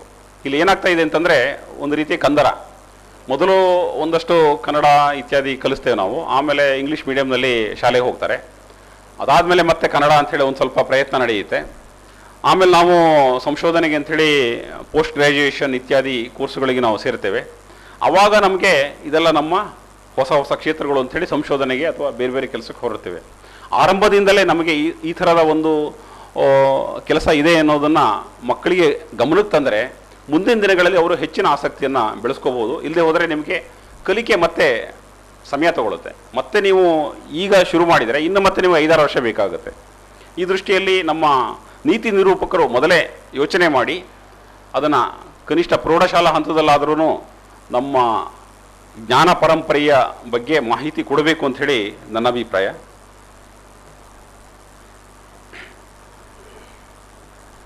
ಹಾಗೆಯೇ ಗ್ರಂಥ ಸಂಪಾದನೆ ವಿಷಯದಲ್ಲಿ ತುಂಬ ನಿಧಾನಗತಿಯಲ್ಲಿ ಕೆಲಸ ನಡೀತಾ ಇದೆ. ಇದನ್ನು ನಾವು ಬಹಳ ಬೇಗ ಮಾಡಬೇಕಾಗಿದೆ, ಇಲ್ಲದೆ ಹೋದರೆ ಇದನ್ನು ನಾವು ಕಳ್ಕೊಳ್ತೀವಿ ಅಷ್ಟೇ. ಆದ್ದರಿಂದ ಮತ್ತೆ ಏನಾಗಿದೆ ಅಂತಂದರೆ, ಈ ಬೇರೆ ಬೇರೆ ಸಂಸ್ಥೆಗಳು ಫಂಡ್ಗಳನ್ನು ನೀಡುವುದರಿಂದಾಗಿ ಬೇರೆ ಬೇರೆ ಸಂಸ್ಥೆಗಳಲ್ಲಿ ಬೇರೆ ಬೇರೆ ಹಂತಗಳಲ್ಲಿ ಕೆಲಸ ನಡೀತಾ ಇದೆ. ಈ ಸಂಸ್ಥೆಯಲ್ಲಿ ನಡೀತಿರೋದು ಈ ಸಂಸ್ಥೆಗೆ ಗೊತ್ತಿರಲ್ಲ, ಈ ಥರದ ಪುನರಾವರ್ತನೆ ನಡೀತಾ ಇದೆ. ಅದನ್ನೆಲ್ಲವನ್ನು ನಾವು ತಡೆಯಬೇಕು. ಒಂದು ಕೇಂದ್ರೀಕೃತ ನಿರ್ವಹಣಾ ಜಾಲವನ್ನು ರೂಪಿಸಿ ಅದರಲ್ಲಿ ನಾವು ಕಾಲಮಿತಿಯಲ್ಲಿ ಕೆಲಸ ಮಾಡಬೇಕಾಗಿದೆ. ಇದು ಯಾಕೆ ಹೇಳ್ತಾ ಇದ್ದೇನೆ ಅಂದರೆ, ನಮ್ಮಲ್ಲಿ ಭಾರತೀಯ ಭಾಷಾ ಸಂಸ್ಥಾನದಲ್ಲಿ ಕೂಡ ಒಂದು ಕಾರ್ಪಸನ್ನು ನಾವು ರೂಪಿಸಿದ್ದೇವೆ. ಕನ್ನಡ ಹಂಪಿ ವಿಶ್ವವಿದ್ಯಾಲಯ ಕೂಡ ಒಂದು ಕಾರ್ಪಸನ್ನು ರೂಪಿಸಿದೆ. ಹೈದರಾಬಾದಿನ ವಿಶ್ವವಿದ್ಯಾಲಯ ಕೂಡ ಒಂದು ಕಾರ್ಪಸನ್ನು ರೂಪಿಸಿದೆ. TDIL ಕೂಡ ಒಂದು ಕಾರ್ಪಸನ್ನು ರೂಪಿಸಿದೆ. ತಪ್ಪೇನಲ್ಲ, ಎಲ್ಲರೂ ಅವರವರ ಕ್ಷೇತ್ರಗಳಲ್ಲಿ ಮಾಡ್ಬೋದು. ಆದರೆ ಇದಕ್ಕೆ ಒಂದು ರೀತಿಯ ಸಂಯೋಜನೆ ಇರಬೇಕಾಗತ್ತೆ. ಒಂದರ ನಡುವೆ ಒಂದು ಮತ್ತು ಮತ್ತೊಂದು ದತ್ತ ಸಂಚಯದ ನಡುವೆ ಏನು ಸಂಬಂಧಗಳಿವೆ ಅನ್ನೋದನ್ನು ನಾವು ಗುರುತಿಸಬೇಕಾಗುತ್ತೆ. ಇಲ್ಲದೆ ಹೋದರೆ ಈ ಸಾರ್ವಜನಿಕ ನಿಧಿ ಏನಿದೆ ಅದು ವ್ಯರ್ಥ ಆಗ್ತಾನೆ ಇರುತ್ತೆ. ನನಗೆ ಗೊತ್ತಿರೋ ಹಾಗೆ ಕನ್ನಡ ಯೂನಿವರ್ಸಿಟಿಯ ಸಂಚಯ ಹೆಚ್ಚು ಬಳಕೆ ಆಗ್ತಾ ಇಲ್ಲ ಇವಾಗ. ಅದು ಕೆಲಸ ಭಾಳ ವರ್ಷಗಳ ಹಿಂದೆನೇ ನಿಂತು ಹೋಗ್ಬಿಟ್ಟಿದೆ. ಸೊ ಆದ್ದರಿಂದ ನಾವು ಸಾರ್ವಜನಿಕ ನಿಧಿಯಿಂದ ಮತ್ತು ಸರ್ಕಾರಗಳ ಬೆಂಬಲದಿಂದ ಏನಾದರೂ ಪ್ರಕಟಣೆ ಮಾಡಿದರೆ ಅದನ್ನು ಕೇವಲ ಲಾಭ ಅಂತ ನೋಡ್ದೇನೆ ಮುಕ್ತ ಜ್ಞಾನದ ಭಾಗವಾಗಿ ನೋಡಬೇಕು ಅಂತ. ಇದು ಬಹಳ ಮುಖ್ಯ. ಯಾಕೆಂತಂದರೆ ಹಕ್ಕುಸ್ವಾಮ್ಯದ ಸಮಸ್ಯೆಗಳನ್ನು ನಾವು ಈಗಾಗಲೇ ಎದುರಿಸ್ತಾ ಇದ್ದೇವೆ. ಇನ್ನು ಮುಂದಾದ್ರೂ ಸರ್ಕಾರಗಳು, ಅದು ಕೇಂದ್ರ ಸರ್ಕಾರ ಇರಬಹುದು ಅಥವಾ ರಾಜ್ಯ ಸರ್ಕಾರ ಇರಬಹುದು, ಮುಂದಿನ ದಿನಗಳಲ್ಲಿ ಜ್ಞಾನ ಸಂಪಾದನೆ ಮತ್ತು ಜ್ಞಾನದ ಲಭ್ಯತೆ ಅನ್ನುವಂಥದ್ದು ಮುಕ್ತವಾಗಿರಬೇಕು. ಆ ದೃಷ್ಟಿಯಲ್ಲಿ ಈಗಿನಿಂದನೇ ನಮ್ಮ ಹಕ್ಕುಸ್ವಾಮ್ಯದ ಕಾನೂನುಗಳನ್ನು ಬದಲಿಸಿಯೋ ಅಥವಾ ಸಾರ್ವಜನಿಕ ನಿಧಿಯ ಮೂಲಕ ಪ್ರಕಟಣೆ ಮಾಡುತ್ತಿರೋ ಸಂಸ್ಥೆಗಳ ಮೇಲೆ ಒಂದಷ್ಟು ಷರತ್ತುಗಳನ್ನು ಹೇರಿಯೋ ಹೇಗಾದರೂ ಮಾಡಿ ಮುಂದಿನ ದಿನಗಳಲ್ಲಿ ಯಾವುದೇ ಥರದ ಜ್ಞಾನವು ಮುಕ್ತವಾಗಿ ಸಿಗಬೇಕು ಅನ್ನುವಂತಹ ಒಂದು ನೀತಿಯನ್ನು ಯಾವುದೇ ಹಂತದಲ್ಲಾದರೂ ತರಬೇಕು ಅಂಥೇಳಿ ನನಗನ್ನಿಸ್ತಾ ಇದೆ.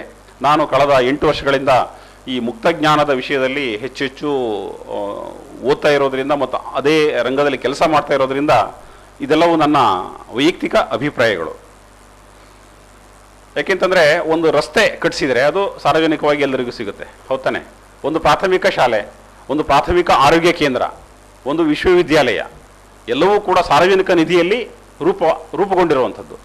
ಆದರೆ ಸಾರ್ವಜನಿಕ ನಿಧಿಯಲ್ಲಿ ರೂಪುಗೊಂಡ ಪುಸ್ತಕ ಯಾಕೆ ಕಾಪಿರೈಟ್ ಕೆಳಗೆ ಇರಬೇಕು ಅನ್ನುವಂಥದ್ದು ನನ್ನ ಪ್ರಶ್ನೆ ಅಷ್ಟೇ. ಸೊ ಇದನ್ನು ನಾವು ಸ್ವಲ್ಪ ಇದರ ಚರ್ಚೆಯನ್ನು ಎಷ್ಟು ಬೇಕಾದರೂ ಮಾಡ್ಬೋದು. ಆದರೆ ಒಂದು ಮ್ಯಾಕ್ರೋ ಲೆವೆಲಲ್ಲಿ ನೋಡಿದರೆ, ಒಂದು ನೀತಿಯಾಗಿ ನೋಡಿದರೆ ಎಲ್ಲೋ ಸ್ವಲ್ಪ ತೊಂದರೆ ಇದೆ ಅಂಥೇಳಿ ನನಗನ್ನಿಸುತ್ತೆ. ಆದ್ದರಿಂದ ತಂತ್ರಜ್ಞಾನದ ಕೆಲಸವನ್ನು ಕೂಡ ನಾವು ಸಂಘಟಿತವಾಗಿ ಮಾಡೋಣ. ಹಾಗೆಯೇ ಗ್ರಂಥ ಸಂಪಾದನೆ ಅಂದರೆ ಗ್ರಂಥಗಳ ಸಂಗ್ರಹ ಮತ್ತು ಹಂಚಿಕೆ ಇದನ್ನು ಕೂಡ ನಾವು ಸಂಘಟಿತವಾಗಿ ಮಾಡಬೇಕಾಗುತ್ತೆ. ಮತ್ತು ಗ್ರಂಥ ಸೂಚಿಯನ್ನು ಕೂಡ ನಾವು ರೂಪಿಸಬೇಕಾಗುತ್ತೆ. ಇವೆಲ್ಲವನ್ನು ನಾವು ತಂತ್ರಜ್ಞಾನದ ಬಳಕೆಯ ಮೂಲಕ ಸಾಧಿಸಿದರೆ, ನಿರ್ವಹಿಸಿದರೆ ಮುಂದಿನ ದಿನಗಳಲ್ಲಿ ನಾವು ನಮ್ಮ ಭಾಷಾ ರಕ್ಷಣೆಯ ಕೆಲಸವನ್ನು ಇನ್ನೂ ಚೆನ್ನಾಗಿ ಮಾಡ್ಬೋದು ಅಂಥೇಳಿ ನನಗನ್ಸುತ್ತೆ. ನಮಸ್ಕಾರ. ಜ್ಞಾನದ ಕುರಿತು ಅರ್ಥಪೂರ್ಣವಾಗಿ ಹಾಗೂ ಬಹಳ ವಿಸ್ತಾರವಾಗಿ ತಿಳಿಸಿಕೊಟ್ಟಂತಹ ಶ್ರೀ ಬೇಳೂರು ಸುದರ್ಶನ್ ಸರ್ ಅವರಿಗೆ ಧನ್ಯವಾದಗಳು. ಸ್ನೇಹಿತರೆ, ಈಗ ಸಂವಾದದ ಸಮಯ. ಯಾರಿಗಾದರೂ ಪ್ರಶ್ನೆಗಳಿದ್ದರೆ ಕೇಳಬಹುದು, ಚರ್ಚೆಗೆ ಅವಕಾಶವಿರ್ತದೆ.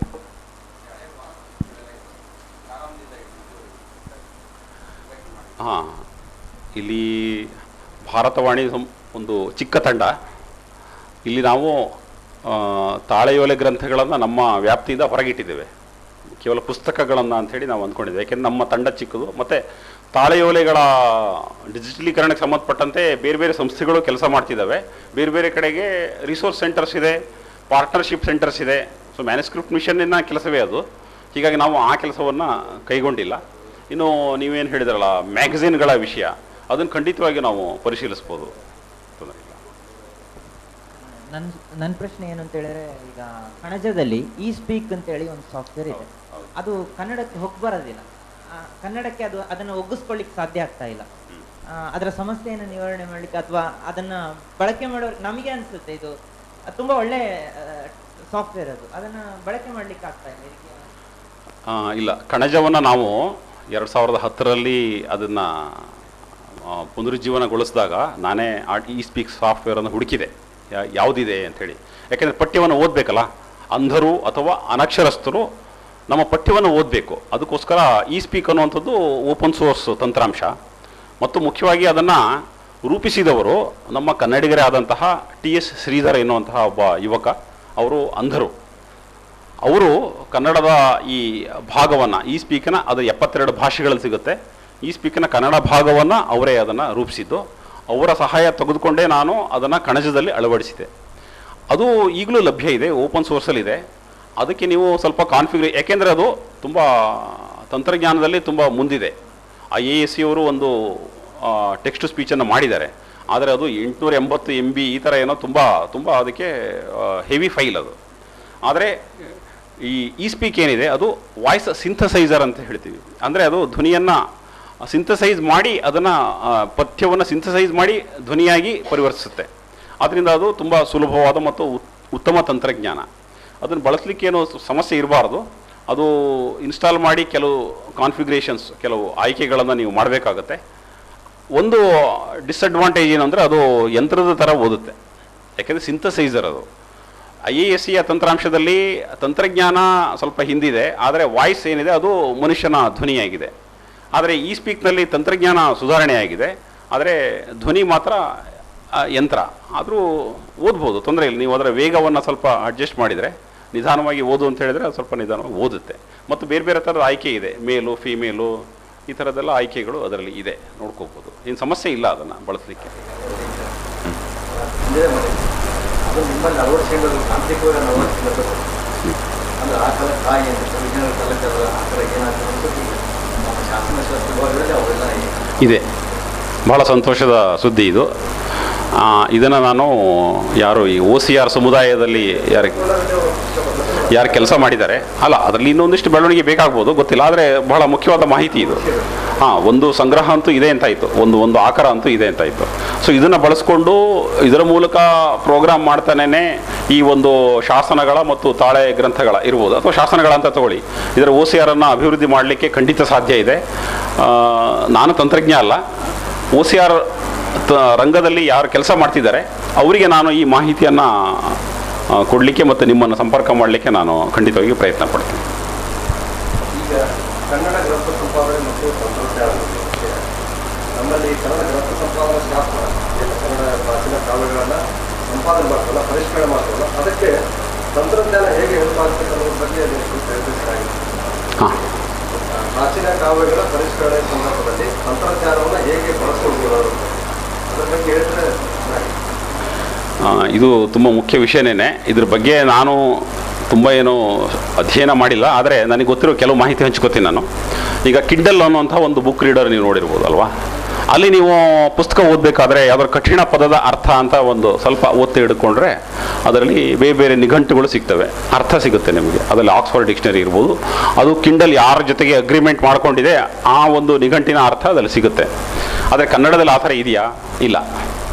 ಸೊ ಈಗಾಗಲೇ ನನ್ನ ಭಾರತವಾಣಿಯ ಒಬ್ಬ ಅಮೇರಿಕಾ ಫ್ಯಾನ್ ಒಬ್ಬರಿದ್ದಾರೆ, ಅವರು ಇದ್ರ ಬಗ್ಗೆ ಸ್ವಲ್ಪ ಕೆಲಸ ಮಾಡ್ತೀನಿ ಅಂಥೇಳಿ, ಅಂದರೆ ಅವರೊಬ್ಬ ಸ್ವಯಂ ಸೇವಾ ಕಾರ್ಯಕರ್ತ, ಒಂದಷ್ಟು ಮಾಡ್ತಿದ್ದಾರೆ.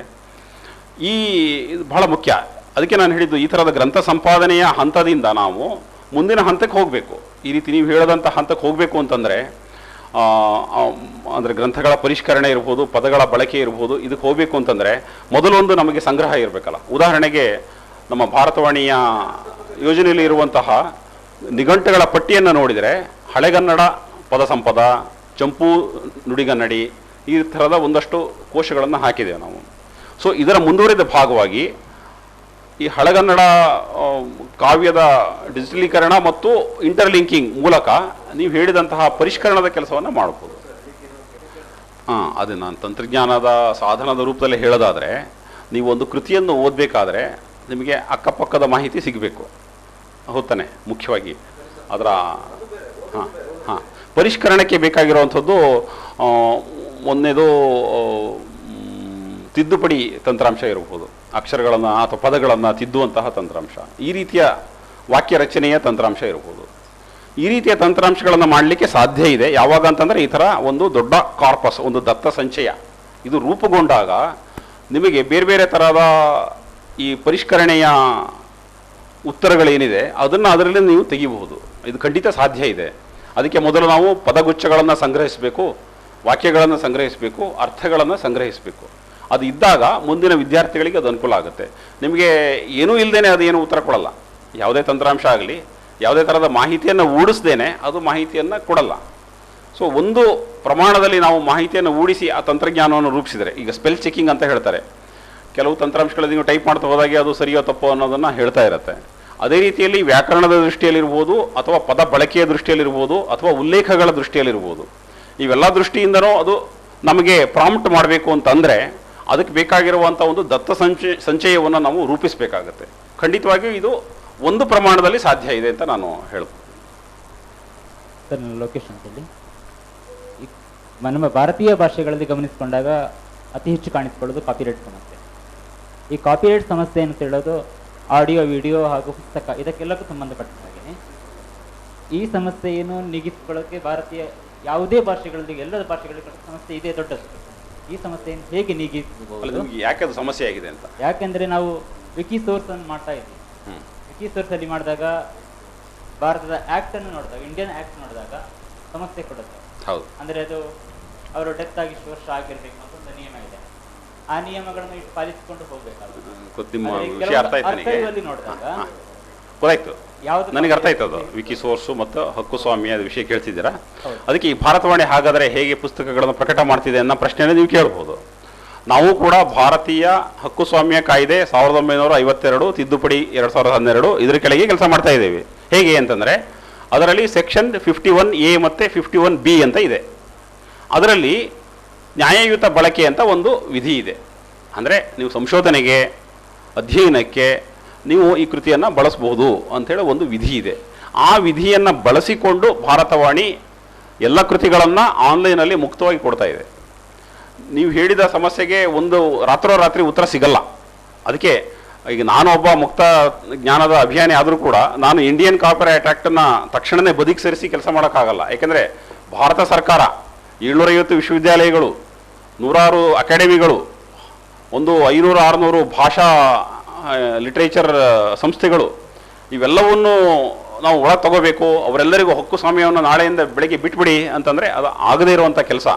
ಅದಕ್ಕೆ ನಾವು ಈಗ ಭಾರತೀಯ ಹಕ್ಕುಸ್ವಾಮ್ಯ ಕಾಯ್ದೆಯಿಂದ ಶುರು ಮಾಡಿದ್ದೀವಿ. ಕ್ರಿಯೇಟಿವ್ ಕಾಮನ್ಸ್ ಇರಬಹುದು ಅಥವಾ ಬೇರೆ ಬೇರೆ ಥರದ ಹಕ್ಕುಸ್ವಾಮ್ಯಗಳು ಏನಿದೆಯಲ್ಲ, ಅಥವಾ ಮುಕ್ತ ಹಕ್ಕುಸ್ವಾಮ್ಯ ಅಂತ ಹೇಳಿ ನೀವು ಮುಕ್ತ ಕೃತಿಗಳು ಅಂತ. ಇದು ಆಗಬೇಕು ಅಂತಂದರೆ ರಾತ್ರೋರಾತ್ರಿ ಆಗಲ್ಲ. ಇದಕ್ಕೆ ಪಾಲಿಸಿ ಅಂದರೆ ನೀತಿ ನಿರೂಪಕರ ಅವರಲ್ಲಿ ಬದಲಾವಣೆ ಆಗಬೇಕು, ಸರ್ಕಾರದಲ್ಲಿ ಬದಲಾವಣೆ ಆಗಬೇಕು. ಇದು ರಾತ್ರೋರಾತ್ರಿ ಆಗುವಂಥ ವಿಚಾರ ಅಲ್ಲ. ಆದ್ದರಿಂದನೇ ನಾವು ಅನುನಯದಿಂದ ಕೆಲಸ ಮಾಡ್ತಾ ಹೋಗಬೇಕಾಗುತ್ತೆ ಅಷ್ಟೇ.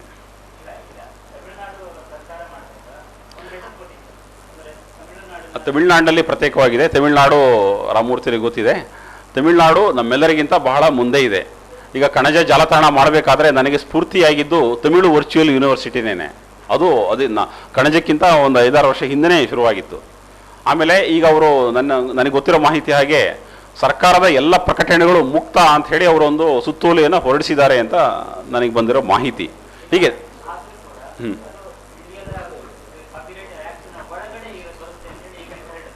ಅದೇ ಹೇಳಿದಲ್ಲ, ಇದಕ್ಕೆ ನೀವು ಸಂವಿಧಾನದಲ್ಲಿ ಅಂದರೆ ಈ ಕಾಯ್ದೆಯಲ್ಲಿ ಬದಲಾವಣೆ ಮಾಡಬೇಕು ಅಂದರೆ ಪಾರ್ಲಿಮೆಂಟ್ ನಿರ್ಧಾರ ತಗೋಬೇಕು.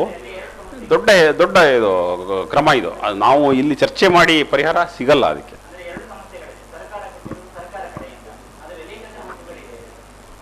ಇಲ್ಲ, ಅದು ಸರ್ಕಾರನೇ ತೀರ್ಮಾನ ಮಾಡಬೇಕು. ಈಗ ನೋಡಿ, ಈಗ ನಾನು ಒಂದು ಕನ್ನಡ ಅಧ್ಯಯನ ಸಂಸ್ಥೆಯಿಂದ ಒಂದು ಹಣಕಾಸು ಕೊಟ್ಟು ಒಂದು ಪುಸ್ತಕವನ್ನು ಬರೆಸ್ತೀನಿ ಅಂದರೆ ಅದು ಕನ್ನಡ ಅಧ್ಯಯನ ಸಂಸ್ಥೆಯ ಹಕ್ಕುಸ್ವಾಮ್ಯ ಆಗಬೇಕು.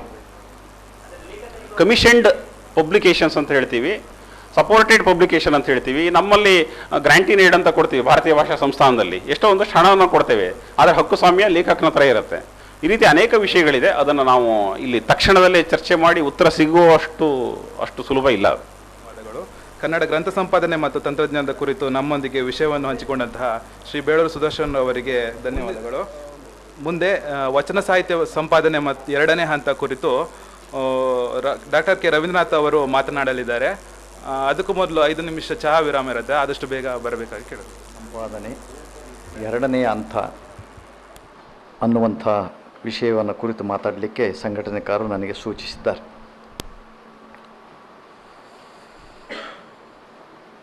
ವಚನ ಸಾಹಿತ್ಯ ಪ್ರಕಟಣೆಗೆ ಸಂಬಂಧಪಟ್ಟಂತೆ 1986 ಸರಿಸುಮಾರಿನಲ್ಲಿ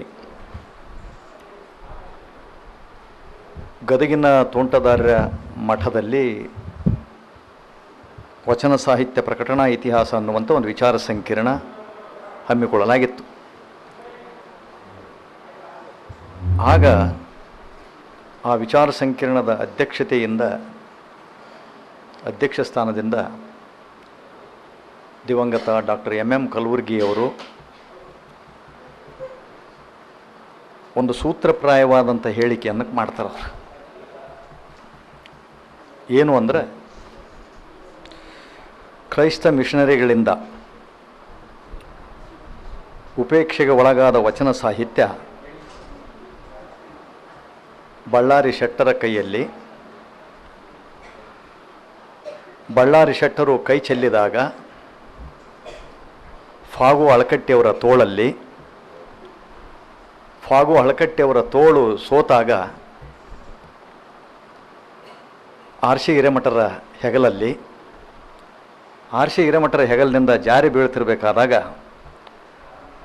ಗದಗಿನ ತೋಂಟದಾರ್ಯ ಮಠದ ತಲೆಯಲ್ಲಿ ನೆಲೆಯನ್ನು ಪಡೆಯುವುದರ ಮೂಲಕ ವಚನ ಸಾಹಿತ್ಯ ಪ್ರಕಟಣೆ ಸ್ಥಾವರವಾಗಿ ತಡೆದು ನಿಂತಿಲ್ಲ, ಜಂಗಮವಾಗಿ ನಡೆದು ಬಂದಿದೆ ಅಂತ ಹೇಳ್ತಾರೆ. ಖ್ಯಾತ ಸಂಶೋಧಕರಾದ ಕಲಬುರ್ಗಿಯವರ ಈ ಮಾತುಗಳನ್ನು ಆರಂಭಿಸುವಂಥ ಉದ್ದೇಶ ಇಷ್ಟೇ. ಈ ಹೇಳಿಕೆಯಿಂದ ನಮಗೆ ತಿಳಿದು ಬರುವಂಥ ಸಂಗತಿ ಏನಂದರೆ, ವಚನ ಸಾಹಿತ್ಯ ಸಂಪಾದನೆಗೆ 3 ಹಂತಗಳನ್ನು ನಾವು ಗುರುತಿಸ್ಬೋದು.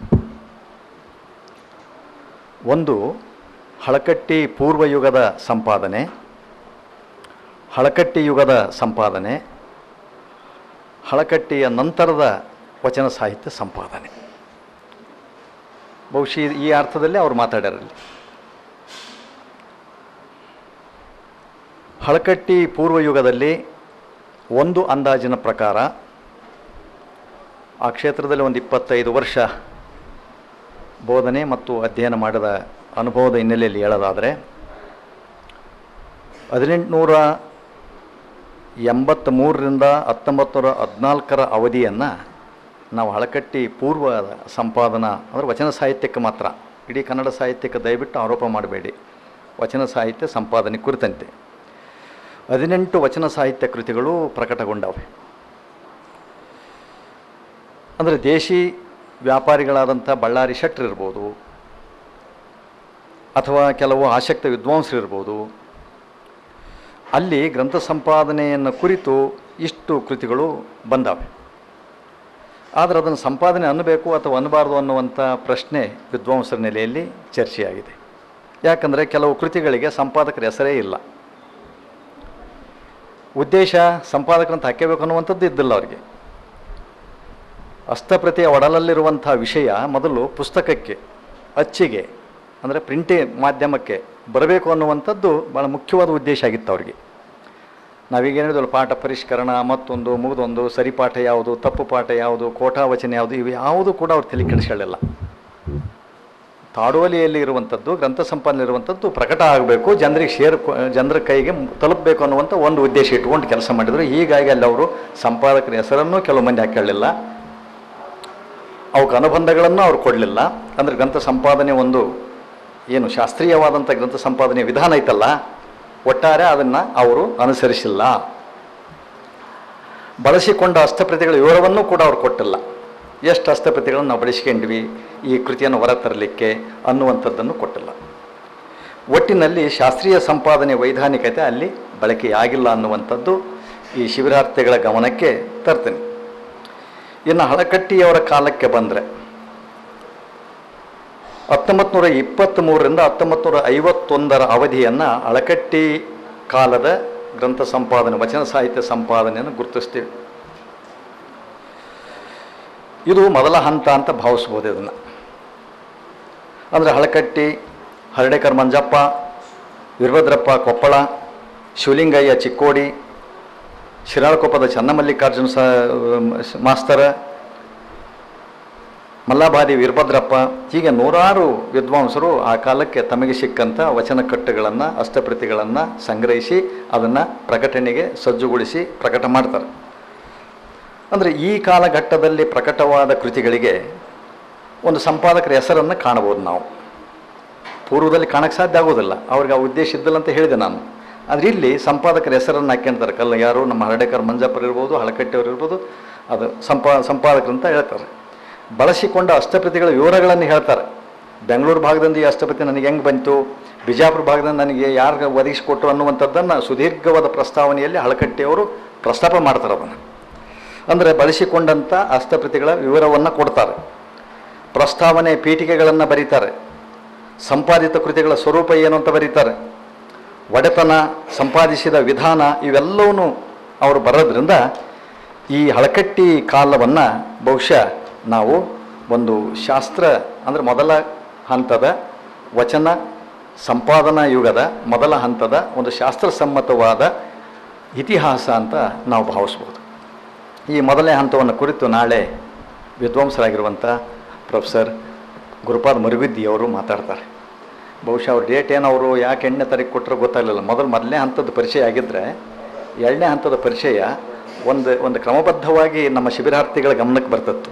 ಈಗ ನಾನು 2ನೇ ಹಂತದ್ದು ಮಾತಾಡಿದ ಮೇಲೆ ನಾಳೆ ಅವ್ರು ಬಂದು ಮತ್ತೆ ಮೊದಲನೇ ಹಂತಕ್ಕೆ ಚಾಲೂ ಮಾಡಿದರೆ ಮತ್ತೆ ಈ ಗ್ರಂಥ ಸಂಪಾದನೆಯಲ್ಲಿ ಸಮಸ್ಯೆಗಳು ಉದ್ಭವ ಆಗ್ತಾವನ್ನುವಂಥದ್ದು ಸುಮ್ಮನೆ ಅಂದರೆ ನಮ್ಮ ಪಿರಿಯಾಡಿಕಲ್ ಹಂಗಿರ್ಬೇಕದು, ಇರಲಿ, ಅದೇನಂತ ದೊಡ್ಡ ಅಪರಾಧ ಏನೂ ಅಲ್ಲ.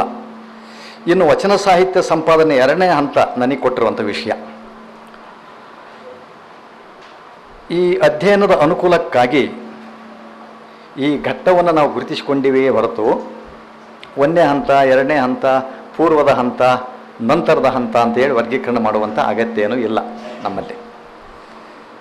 ಆದರೆ ಸಿ ಬಸವನಾಡ್ರಂಥ, ಆರ್ ಸಿ ಹಿರೇಮಠರಂಥ, ಎಲ್ ಬಸವರಾಜು ಅವರಂಥ ಅನೇಕ ವಿದ್ವಾಂಸರು ಹಳಕಟ್ಟಿ, ಹರ್ಡೇಕರ್ ಮಂಜಪ್ಪ, ಶಿವಮೂರ್ತಿ ಶಾಸ್ತ್ರಿಗಳ ಮಾದರಿಯನ್ನೇ ಅನುಸರಿಸ್ಯಾರವರು. ಆದರೆ ಹಿಂದಿನ ಮಾದರಿಗಳನ್ನೇ ಅವರು ಕೂಡ ಮುಂದರ್ಸ್ಕೊಂಡು ಬಂದಾರ. ಅಂದರೆ ಒಂದು ಗಮನಿಸಬೇಕು, ಗ್ರಂಥ ಸಂಪಾದನಾ ಶಾಸ್ತ್ರ ಒಂದು ವೈಧಾನಿಕತೆ ತಿಳಿಸಿಕೊಡುವ ಯಾವ ಕೃತಿಗಳೂ ಇಲ್ಲದಂಥ ಸಂದರ್ಭದಲ್ಲಿ ಒಂದು ಶಾಸ್ತ್ರಶುದ್ಧವಾದಂಥ ಸಂಪಾದನೆಯ ಪ್ರಯೋಗವನ್ನು ಹಳಕಟ್ಟಿಯಂಥ ಮಹಾನುಭಾವರು ಮಾಡ್ತಾರಂದರೆ ಅದು ಮೆಚ್ಚಿಕೊಳ್ಳೇಬೇಕಾಗಿರುವಂಥ ವಿಷಯ. ಇವತ್ತು ಗ್ರಂಥ ಸಂಪಾದನೆ ವೈಧಾನಿಕತೆ ಸಾಕಷ್ಟು ಬಂದೈತಿ. ಕಲಬುರಗಿಯವರು ಕನ್ನಡ ಗ್ರಂಥ ಸಂಪಾದನೆ ಶಾಸ್ತ್ರ ಅಂತ ಒಂದು ಬರೆದರು. DL ನರಸಿಂಹಾಚಾರ್ಯವರು ಕನ್ನಡ ಗ್ರಂಥ ಸಂಪಾದನೆ ಅಂತ ಬರೆದರು. ಸೀತಾರಾಮ್ ಜಾಗೀರ್ದಾರ್ ಅವರು ಭಾರತೀಯ ಗ್ರಂಥ ಸಂಪಾದನಾ ಶಾಸ್ತ್ರ ಅಂತ ಬರೆದರು. ಅಂದರೆ ಇಷ್ಟು ಶಾಸ್ತ್ರಗಳು ಇವತ್ತದವು ನಮ್ಮ ಕಣ್ಣು ಮುಂದೆ ಅದಾವೆ. ಆದರೆ ಅವತ್ತು ಯಾವುದೇ ಇಂಥ ಶಾಸ್ತ್ರಗಳು ಕಣ್ಮಂದಿ ಇಲ್ಲದಂಥ ವೈಧಾನಿಕತೆ ಕಣ್ಮಂದಿ ಇಲ್ಲದಂಥ ಸಂದರ್ಭದಲ್ಲಿ ಅವರಿಗೆ ತಿಳಿದಂಥ ರೀತಿಯಲ್ಲಿ ಅವರು ಮಾಡಿದರು. ಅದು ಸಿ ಬಸವನಾಳಿರ್ಬೋದು, ಮತ್ತೊಬ್ಬರು ಇರ್ಬೋದು. ಅಂದರೆ ನನ್ನ ಈ 2ನೇ ಹಂತದ ವಚನ ಸಾಹಿತ್ಯ ಗ್ರಂಥ ಸಂಪಾದನೆಯಲ್ಲಿ ಬರುವಂಥ ಈ ಜನ ಏನದರಲ್ಲ, ಇವರು ಸಾಮಾನ್ಯವಾಗಿ ವಿಶ್ವವಿದ್ಯಾಲಯಗಳ ಪ್ರಾಧ್ಯಾಪಕರೇ ಆಗಿದ್ದಾರೆ. ವಿಶ್ವವಿದ್ಯಾಲಯಗಳ ಪ್ರಾಧ್ಯಾಪಕರೇ ಆಗಿದ್ದಾರೆ. ಶಿಕ್ಷಣ ಸಂಸ್ಥೆಯಲ್ಲಿ ಅಥವಾ ಶಿಕ್ಷಣ ಸಂಸ್ಥೆಯನ್ನು ಕಟ್ಟಿ ಬೆಳೆಸಿದಂಥವರೇ ಇಲ್ಲದರೆ. ವಿಶೇಷವಾಗಿ ಧಾರ್ಮಿಕ ಸಂಸ್ಥೆಗಳು ಈ ಅವಧಿಯಲ್ಲಿ ವಚನ ಸಂಪಾದನೆಯ ಕೆಲಸಕ್ಕೆ ಕೈ ಹಾಕಿದವು. ಹೀಗಾಗಿ ಇದು ಒಂದು ದೃಷ್ಟಿಯಿಂದ ವೃತ್ತಿ ನಿರತ ಸಂಪಾದನಾ ಯುಗ ಅಂತಂದು ಹೇಳಿ ಈ 2ನೇ ಹಂತದ ಏನು ಗ್ರಂಥ ಸಂಪಾದನಾ ವಚನ ಸಾಹಿತ್ಯದ ಗ್ರಂಥ ಸಂಪಾದನೆ ನಾವು ಕರಿಬಹುದು. ನಾನು ವಿಷಯದ ಸ್ಪಷ್ಟೀಕರಣಕ್ಕಾಗಿ ಒಂದು ಮೂರು ರೀತಿಯ ಶೀರ್ಷಿಕೆಯಲ್ಲಿ ನನ್ನ 2ನೇ ಹಂತದ ವಿಚಾರಗಳನ್ನು ನಿಮ್ಮ ಮುಂದೆ ಪ್ರಸ್ತುತಪಡಿಸ್ತೇನೆ. ಒಂದು, ವಿಶ್ವವಿದ್ಯಾಲಯಗಳ ಸಂಪಾದನಾ ಕಾರ್ಯ. 2ನೇದು ಧಾರ್ಮಿಕ ಸಂಸ್ಥೆಗಳ ಸಂಪಾದನಾ ಕಾರ್ಯ. 3ನೇದು ಸರ್ಕಾರದ ಯೋಜನೆಗಳ ಕಾರ್ಯ. ಈ 3 ರೀತಿಯಲ್ಲಿ ಈ 2ನೇ ಹಂತದ ವಚನ ಸಾಹಿತ್ಯ ಸಂಪಾದನೆಯನ್ನು ನಾವು ನೋಡಲಿಕ್ಕೆ ಸಾಧ್ಯತೆ ಇದೆ. ವಚನ ಸಾಹಿತ್ಯ ಸಂಪಾದನೆ 2ನೇ ಹಂತ ಅತ್ಯಂತ ಮಹತ್ವವಾದ ಒಂದು ಘಟ್ಟ ಅದು. ಯಾಕಂದರೆ ಸಂಖ್ಯೆ ಮತ್ತು ಸತ್ವದ ದೃಷ್ಟಿಯಿಂದ ಈ ಅವಧಿಯಲ್ಲಿ ಸಂಪಾದನೆಗೊಂಡ ಕೃತಿಗಳು ಅತ್ಯಂತ ಮೌಲಿಕವಾಗಿರುವಂಥ ಕೃತಿಗಳು, ಗ್ರಂಥ ಸಂಪಾದನೆಗೆ ಒಂದು ಮಾದರಿಯಾಗಿರುವಂಥ ಕೃತಿಗಳವು. ಅಂದರೆ ವಚನ ಸಾಹಿತ್ಯ ಸಂಪಾದನೆ ತನ್ನ ಹಳೆತನವನ್ನು ಕಳೆದುಕೊಂಡು ಗ್ರಂಥ ಸಂಪಾದನಾ ಶಾಸ್ತ್ರದ ಮೂಲ ತತ್ವಗಳನ್ನು ಮೈಗೂಡಿಸಿಕೊಂಡು ಬೆಳೆದಂಥ ಯುಗ ಇದು ಆ ಕಾಲ. ಹಾಗಾಗಿ ಸಂಪಾದನೆ ಎಂದರೆ ನೇರವಾಗಿ ಪ್ರಕಟಣೆಗೆ ಅಚ್ಚಿಗೆ ಕೊಡುವಂಥದ್ದಲ್ಲ. ಅಲ್ಲಿ ಅದ್ರ ಬದಲಿ ಹಸ್ತಪ್ರತಿಯನ್ನು ಹುಡುಕುವಂಥದ್ದು, ಸರ್ವೇಕ್ಷಣೆ ಮಾಡಬೇಕು. ಈಗ ನಮ್ಮ ಬೇಳೂರು ಸರ್ ಹೇಳಿದ್ರು ಮೊದಲು ಮಾಹಿತಿ ಸಂಗ್ರಹ ಆಗಬೇಕು ಅಂತಂದೇಳಿ. ಅಂದರೆ ಹಸ್ತಪ್ರತಿಗಳನ್ನು ಸರ್ವೇಕ್ಷಣೆ, ಹಸ್ತಪ್ರತಿಗಳ ಸಂಗ್ರಹ, ಹಸ್ತಪ್ರತಿಗಳ ಪರಿಷ್ಕರಣೆ ಮತ್ತು ಸಂಪಾದನೆ, ಈ 4 ನಿಟ್ಟಿನಲ್ಲಿ 4 ಹಂತಗಳಲ್ಲಿ ಇಲ್ಲಿ ದುಡಿದಂಥದ್ದು 2ನೇ ಹಂತದ ವಚನ ಸಾಹಿತ್ಯ ಸಂಪಾದನೆಯ ವಿದ್ವಾಂಸರು ಮಾಡಿದರವರು. ಈ 2ನೇ ಹಂತದ ವಚನ ಸಾಹಿತ್ಯ ಸಂಪಾದನೆ ಶಾಸ್ತ್ರಶುದ್ಧ ಸಂಪಾದನಾ ಘಟ್ಟವನ್ನು ನಿರ್ಮಿಸಲಿಕ್ಕೆ ಕಾರಣ ಏನು ಅಂತಂದರೆ, ಸ್ವಲ್ಪ ಹೆಚ್ಚು ಕಡಿಮೆ ವ್ಯಾಪಕ ಭಾಳ ಐತಿದು. ಅರ್ಧ ಶತಮಾನಕ್ಕೂ ಹೆಚ್ಚು ಈ ಈ ಈ 2ನೇ ಹಂತದ ವಚನ ಸಾಹಿತ್ಯ ಸಂಪಾದನೆಯ ಸಮಯ ಐತದು. ಒಂದು 60 ವರ್ಷಗಳ ಕಾಲ ಈ ಕೆಲಸ ನಡೀತೈತಿ. ಆ 60 ವರ್ಷದ ಈ ಸಾಧನೆಯನ್ನು ಒಂದು 60 ನಿಮಿಷದಲ್ಲಿ ಹೇಳೋದು ಅಷ್ಟು ಸುಲಭವಾದಂಥ ಮಾತಲ್ಲ. ಆದರೆ ಭಾಳ ಮುಖ್ಯವಾಗಿರುವಂಥ ಒಂದು ಪ್ರಾದೇಶಿಕವಾಗಿರುವಂಥ ವ್ಯಕ್ತಿಗತವಾಗಿರುವಂಥ ಕೆಲವು ಪರಿಚಯಗಳನ್ನು ನಾನು ಮಾಡ್ತೇನೆ. ಮೊದಲನೇದಾಗಿ ಈ ವಿಶ್ವವಿದ್ಯಾಲಯಗಳ ಕಾರ್ಯವನ್ನು ನಾವು ತೆಗೆದುಕೊಂಡರೆ ವಚನ ಸಾಹಿತ್ಯ ಸಂಪಾದನೆಯಲ್ಲಿ ದುಡಿದ ಪ್ರಮುಖರು ಅಂದರೆ ನಾನು ಹೇಳಿದೆ ವಿಶ್ವವಿದ್ಯಾಲಯ ಪ್ರಾಧ್ಯಾಪಕರಾಗಿರುವಂಥಲ್ಲ, ವಿಶ್ವವಿದ್ಯಾಲಯಗಳು ಮತ್ತು ಶಿಕ್ಷಣ ಸಂಸ್ಥೆಗಳನ್ನು ಕಟ್ಟಿದಂಥವ್ರು. ಈಗ ಸಿ ಬಸನಾಳ್ ಅಂತವರು, ಗದ್ಗಿ ಮಠ್ ಅಂತವರು, ಇವರು ಶಿಕ್ಷಣ ಸಂಸ್ಥೆಗಳನ್ನು ಕಟ್ಟೋದು, ಪಠ್ಯಕ್ರಮಗಳನ್ನು ರೂಪಿಸೋದು ಅವ್ರಿಗೆ ಒಂದು ಜವಾಬ್ದಾರಿ ಇದ್ದಿಲ್ಲ. ಅಲ್ಲಿ ಅವರು ವಿಶ್ವವಿದ್ಯಾಲಯ ಅಂದರೆ ಸಂಸ್ಥೆಗಳನ್ನು ಕಟ್ಟಬೇಕಾಗಿತ್ತು, ಪಠ್ಯಕ್ರಮಗಳನ್ನು ರೂಪಿಸಬೇಕಾಗಿತ್ತು ಮತ್ತು ಇಂಥ ಕೆಲಸಗಳನ್ನು ಮಾಡಬೇಕಾಗಿತ್ತು. ಹೀಗಾಗಿ C Basavanala, RC Hiremath, L Basavaraja ಮತ್ತು MS ಉಣಿಶಾಳ, CH Annadanayya, BS Sannaiah, ಸಂಸಿ Bhushanur Math, HP Malledevaru, professor S Umapati, GM Umapati Shastri, doctor SM Sunkapura, doctor V Shivananda, MM Kalaburgi, Veeranna Rajura, BR Hiremath, BV Shirur, S Vidyashankara, GA Shivalingaiah, L Basavaraju, PM Giriraju, R Rachappa, ವೈಶಿ ಭಾನುಮತಿ. ಅಷ್ಟೇ ಯಾಕೆ ಕನ್ನಡ ವಿಶ್ವವಿದ್ಯಾಲಯದಲ್ಲಿ ಮತ್ತು ಹಳ್ಳಿಕೆರೆಯವರು ಇರ್ಬೋದು, ನಾವಿರ್ಬೋದು, ಈ ಸಂಪಾದನೆ ಕೆಲಸದಲ್ಲಿ ಇಲ್ಲಿವರೆಗೆ ಈ ತಲೆಮಾರಿನವರಿಗೆ ಕೆಲಸ ಮಾಡಿ ಎಷ್ಟು ಮಂದಿ ಹೆಸರುಗಳು, ಸಾಮಾನ್ಯವಾಗಿ ಹೆಸರುಗಳೇ ಯಾರಿಗೂ ಪರಿಚಯ ಇರೋದಿಲ್ಲ. ಆದರೆ ಇಂಥ ವಿಚಾರ ಸಂಕಿರಣದ ಮೂಲಕ ಈ ಹೆಸರುಗಳಾದರೂ ನಮ್ಮ ಶಿಬಿರಾರ್ಥಿಗಳ ಕಿವಿಗೆ ಬೀಳುವಂಥ ರೀತಿಯಲ್ಲಿ ಪ್ರೊಫೆಸರ್ ದುರ್ಗಾದಾಸ್ ಅವರು ಇದನ್ನು ಆಯೋಜಿಸಿದ್ದಾರೆ. ಇದು ಯಾಕಂದರೆ ಇವು ಮರ್ತ ಹೋಗವು ಎಲ್ಲ ಹೆಸರುಗಳು. ಇಷ್ಟೊಂದು ಕೃಷಿಯನ್ನು ಇವರು ಮಾಡಿದ್ದಾರೆ. ಅಂದರೆ ಈ ಕ್ಷೇತ್ರದಲ್ಲಿ ದುಡಿದಂಥ ವಿದ್ವಾಂಸರಿಗೆ ಗೊತ್ತಿರಬೇಕು, ವಿದ್ಯಾರ್ಥಿಗಳು ಇದನ್ನು ಗಮನಿಸಬೇಕು. ಮೈಸೂರು ವಿಶ್ವವಿದ್ಯಾಲಯ ಮತ್ತು ಕರ್ನಾಟಕ ವಿಶ್ವವಿದ್ಯಾಲಯಗಳಿಗೆ UGC ಅವತ್ತಿತ್ತೋ ಇಲ್ಲ ಒಂದು ಯೋಜನೆ, ಒಂದು ಪ್ರಾಜೆಕ್ಟನ್ನು ಕೊಡ್ತಾವೆ. ಏನು ಕೊಡ್ತೀವಿ ಅಂತಂದರೆ, ಮೈಸೂರಿನ G ವರದರಾಜರಾವ್, TN ನಾಗರತ್ನ ಅವರು ದಾಸ ಸಾಹಿತ್ಯ ಸಂಪಾದನೆಗಾಗಿಯೇ ಯೋಜನೆಯನ್ನು ರೂಪಿಸಿ ಒಂದು 20-25 ಸಂಪುಟಗಳನ್ನು ಆ ಕಾಲಕ್ಕೆ ಅವರು ಪ್ರಕಟ ಮಾಡಿದರು. ಕರ್ನಾಟಕ ವಿಶ್ವವಿದ್ಯಾಲಯದ RC ಹಿರೇಮಠ ಅಧ್ಯಯನ ಕೇಂದ್ರದ ನೇತೃತ್ವದಲ್ಲಿ ವಚನ ಸಾಹಿತ್ಯ ಅಂದರೆ ವಚನ ವಾಂಗ್ಮಯ ಸಂಶೋಧನೆ, ಸಂಸ್ಕರಣ ಮತ್ತು ಪ್ರಕಟಣಾ ಯೋಜನೆ ಅದು ಆರಂಭ ಆಯಿತು. ಅಂದರೆ ಈ ಉದ್ದೇಶ ನಾನು ಹೇಳೋದೇನೆಂದರೆ, ಶೈಕ್ಷಣಿಕವಾಗಿ ಕರ್ನಾಟಕದ ಎಲ್ಲ ವಿಶ್ವವಿದ್ಯಾಲಯಗಳು ಈ ಹಂತದಲ್ಲಿ ಅಥವಾ ಕನ್ನಡ ಅಧ್ಯಯನ ಕೇಂದ್ರಗಳು ಒಂದು ಕಾಲಕ್ಕೆ ಆಕರಗಳ ಶೋಧದ ಭಾಗವಾಗಿ ಸಾಹಿತ್ಯ ಚರಿತ್ರೆಯನ್ನು ಬರೆಯೋದು. ಮೈಸೂರು ವಿಶ್ವವಿದ್ಯಾಲಯದ ಕನ್ನಡ ಸಾಹಿತ್ಯ ಚರಿತ್ರೆ ಮತ್ತು ನಮ್ಮ ಬೆಂಗಳೂರು ವಿಶ್ವವಿದ್ಯಾಲಯದ ಸಮಗ್ರ ಕನ್ನಡ ಸಾಹಿತ್ಯ ಚರಿತ್ರೆ, ಅದೇ ರೀತಿ ದಾಸ ಸಾಹಿತ್ಯ, ವಚನ ಸಾಹಿತ್ಯ, ಇನ್ನು ಬೇರೆ ಬೇರೆ ತತ್ವಪದ ಸಾಹಿತ್ಯ, ಇವುಗಳ ಸಂಪಾದನೆಯಲ್ಲಿ ಅಂದರೆ ಈ ಡಾಟಾ ಬೇಸಿಸ್ ಮಾಡುವಂಥ ಕೆಲಸದಲ್ಲಿ ಒಂದು ದೃಷ್ಟಿಯಿಂದ ವ್ರತ ಎಂಬಂತೆ, ನೋಂಪಿ ಎಂಬಂತೆ ನಮ್ಮ ವಿಶ್ವವಿದ್ಯಾಲಯಗಳು ದುಡಿದದ್ದನ್ನು ನಾವು ಗಮನಿಸಬೇಕು. ಈ ಹಂತದಲ್ಲಿ ಸಿ ಬಸನಾಳವರನ್ನು ನಾವು ನೆನೆಸಬೇಕು. 2ನೇ ಹಂತದಲ್ಲಿ ಆಳ್ಕಟ್ಟಿಯವ್ರ ಬಗ್ಗೆ ಮಾತಾಡಲ್ಲ, ನಾಳೆ ಗುರುಪಾದ ಮರಿಗುದ್ದಿಯವರು ಅಲ್ಲಿವರೆಗೆ ಮಾತಾಡ್ತಾರೆ. ಬಸವಣ್ಣವರ ಷಷ್ಠಲದ ವಚನಗಳು 1951ರಲ್ಲಿ ಅವರು ಸಂಪಾದನೆ ಮಾಡಿಕೊಡ್ತಾರೆ ಸಿ ಬಸವನಾಳರು. ಇದು ಶಾಸ್ತ್ರಶುದ್ಧವಾಗಿ ಸಂಪಾದಿಸಿದ ಮೊದಲ ಗ್ರಂಥ. ಅಂದರೆ ಗ್ರಂಥ ಸಂಪಾದನೆಯ ಶಾಸ್ತ್ರ ಅಂತ ಏನು ಹೇಳ್ತೀವಲ್ಲ, ಆ ಶಾಸ್ತ್ರಕ್ಕೆ ಅನುಗುಣವಾಗಿ ರಚನೆಯಾದಂಥ ಮೊದಲ ಗ್ರಂಥ. ಯಾಕಂದಂತೀವಿ ಅಂದರೆ, ವಿಸ್ತೃತವಾದ ವಿದ್ವತ್ಪೂರ್ಣವಾದ ಒಂದು ಪ್ರಸ್ತಾವನೆಯನ್ನು ಬರೀತಾರೆ. ಸಿ ಬಸವಣ್ಣನವರ ಷಷ್ಠಲದ ವಚನಕ್ಕೆ ಬರೆದಂಥ ಪ್ರಸ್ತಾವನೆಯ ವ್ಯಾಪ್ತಿ ಎಷ್ಟು ಅಂತಂದರೆ 56 ಪುಟಗಳ ವಿದ್ವತ್ಪೂರ್ಣ ಪ್ರಸ್ತಾವನೆ. 56 ಪುಟ. ಅವರು ಅದರ ಕವಿಯ ವಿಚಾರ, ಕಾಲದ ವಿಚಾರ, ಅದರ ಅವುಗಳ ಇದೇನು ವಚನ ಸಾಹಿತ್ಯದ ಮಹತ್ವ, ಇವನ್ನೆಲ್ಲವನ್ನು ಕುರಿತು ಮಾತಾಡ್ತಾರೆ ಅವರು. ಯೋಗ್ಯ ಪಾಠಾಂತರಗಳನ್ನು ಗುರುತಿಸ್ತಾರೆ ಅವರು. ಪಾಠಾಂತರಗಳು ಅಂದರೆ ಯಾವುದು ನಮಗೆ ಒಪ್ಪಿತ ಪಾಠ ಅಥವಾ ಶುದ್ಧ ಪಾಠ ಅಂತೀವಲ್ಲ, ಅದು ಯಾವುದು ಒಪ್ಪಿತ ಪಾಠ ಅಲ್ಲ, ಇದ್ರ ಬಗ್ಗೆ ಅವರು ಚರ್ಚೆ ಮಾಡ್ತಾರೆ. ಕೊನೆಯಲ್ಲಿ ವಚನಗಳ ಅಕಾರಾದಿಯನ್ನು ಕೊಡ್ತಾರೆ. ಅಂದರೆ ಅಕಾರಾದಿ ಕೊಟ್ಟರೆ ಆ ವಚನಕ್ಕೆ ನೇರವಾಗಿ ನಾವು ಹೋಗ್ಬೋದು ಟೆಕ್ಸ್ಟ್ನ ಒಳಗೆ. ಅದೇ ರೀತಿ ಪಾರಿಭಾಷಿಕ ಪದಕೋಶವನ್ನು ಕೊಡ್ತಾರೆ. ಈ ರೀತಿ ಇಂಥ ಗ್ರಂಥ ಸಂಪಾದನೆ ವೈಧಾನಿಕತೆಯನ್ನು ನಿರೂಪಿಸಬಹುದಾದ ಒಂದು ಸಂಪಾದಿತ ಕೃತಿಯಾಗಿ 1951 ಸಿ ಬಸವಣ್ಣರವರು ಕೆಲಸ ಮಾಡಿದರು. ಅಂದರೆ ಬಸವಣ್ಣನವರಿಗಿಂತಲೂ ವಚನ ಸಾಹಿತ್ಯ ಪ್ರಕಟ ಆಗಿಲ್ಲ ಅಂತಲ್ಲ, ಬಸವಣ್ಣನವರಿಗಿಂತಲೂ ಬಸವಣ್ಣರ ವಚನಗಳು 4 ಆವೃತ್ತಿಗಳು ಪ್ರಕಟ ಆಗಿದ್ದು ಅದಕ್ಕಿಂತ ಮೊದಲೇ. ಆದರೆ ಅಶುದ್ಧವಾದ ಮತ್ತು ಅಪಾರ್ಥವಾಗುವ ಅಥವಾ ಸಂದಿಗ್ಧ ಅರ್ಥಕ್ಕೆ ಎಡೆಮಾಡಿಕೊಡುವ ಈ ಪಾಠಗಳ ಬಳಕೆಯನ್ನು ಅವರು ಅಧ್ಯಯನ ಮಾಡಿದರು. ಮೊದಲು ಹಿಂದೆ ಬಂದಂಥ ಗ್ರಂಥಗಳ ಸ್ವರೂಪ ಹೇಗಿದೆ, ಪಾಠದ ಶುದ್ಧೀಕರಣದ ದೃಷ್ಟಿಯಿಂದ ಇದನ್ನು ಅವರು ಅಧ್ಯಯನ ಮಾಡಿದರು. ಅಂದರೆ ವ್ಯಾಕರಣದ ದೃಷ್ಟಿಯಿಂದ ತಪ್ಪೆಂದು ತೋರಿದಲ್ಲಿ, ಅರ್ಥಕ್ಕೆ ಬಾಧೆ ಬಂದಂಥ ಕಡೆಯಲ್ಲಿ ಅವ್ರು ಏನು ಮಾಡಿದರು ಅಂದರೆ ಮೂಲ ಮಾತೃಕೆಗಳ ಆಧಾರವಿಲ್ಲದೆ ಈ ರೀತಿ ತಿದ್ದಬಾರದು ಅನ್ನುವಂಥ ಸೂಚನೆಯನ್ನು ಗ್ರಂಥ ಸಂಪಾದಕರಿಗೆ ಕೊಡ್ತಾರೆ. ಅವರು ಏನಿದ್ರು ನಮ್ಮ ತಿದ್ದುಪಡಿ ಮೂಲ ಆಕರಗಳನ್ನ ಇಟ್ಕೊಂಡು ತಿದ್ದುಪಡಿ ಮಾಡಬೇಕು ಅಂತಂದೇಳಿ. ಅಂದರೆ ಮುಂದುವರೆದು ಅವ್ರು ಹೇಳ್ತಾರೆ, ಪ್ರಾಚೀನ ಗ್ರಂಥ ಸಂಪಾದನೆಗೆ ಇರಬೇಕಾಗಿರುವಂಥ ಸಮಸ್ಯೆಗಳು ಏನು ಮೊದಲು ಸಮಸ್ಯೆಗಳನ್ನು ನಾವು ಆಹ್ವಾನ ಮಾಡ್ಕೋಬೇಕು. ಏನಂದರೆ ಅವುಗಳಲ್ಲಿ ಕಂಡುಬರುವ ಅಕ್ಷರ ಪಲ್ಲಟ ಏನಿದೆ, ವ್ಯಾಕರಣ ಪ್ರಯೋಗ ಏನಿದೆ, ಶಬ್ದಗಳ ಬೇರೆ ಬೇರೆ ರೂಪಗಳು ಹೇಗೆ ಬರ್ತವೆ, ಅಥವಾ ಕೃತಿ ಸಂಪಾದನೆಗೆ ಅನುಸರಿಸಬೇಕಾದ ವಿಧಾನಗಳು ಯಾವುವು, ಲಯದ ಮಹತ್ವ ಏನು, ವಚನ ಸಾಹಿತ್ಯದ ಮೌಲ್ಯ ಏನು, ಮತ್ತು ಅಲ್ಲಿ ಬಳಕೆ ಮಾಡುವಂಥ ಚಿಹ್ನೆಗಳು ಹೆಂಗಿರಬೇಕು, ಸಂಪಾದನೆಯಲ್ಲಿ ಕೆಲವು ಚಿಹ್ನೆಗಳಿರ್ತಾವೆ, ಆ ಚಿಹ್ನೆಗಳನ್ನು ಯಾವ ರೀತಿ ಬಳಸಬೇಕು, ಈ ರೀತಿ ಎಲ್ಲವನ್ನು ಅಗತ್ಯವನ್ನು ಚರ್ಚೆ ಮಾಡಿ ಒಂದು ವಿಸ್ತೃತವಾಗಿರುವಂಥ ವಿದ್ವತ್ಪೂರ್ಣವಾದಂಥ ಈ ಪ್ರಸ್ತಾವನೆಯನ್ನು ಬರೆದಂಥವರು ಸಿ ಬಸವಣ್ಣರು.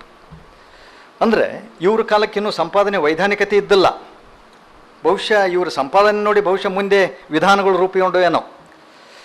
ದೇವಭಾಷೆ ಜನಭಾಷೆಯಾಗದಿದ್ದ ಕಾಲದಲ್ಲಿ ಜನಭಾಷೆಯನ್ನೇ ದೇವಭಾಷೆಯನ್ನಾಗಿ ಮಾಡಿದ ಕೀರ್ತಿ ಕನ್ನಡ ನಾಡಿನ ಶಿವಶರಣರಿಗೆ ಸಲ್ಲುತ್ತದೆ ಅಂತ ಹೇಳಿದರು. ಅವರು ವಚನ ಸಾಹಿತ್ಯಕ್ಕೆ ಸಲ್ಲುತ್ತದೆ ಅಂತ ಹೇಳಿದರು.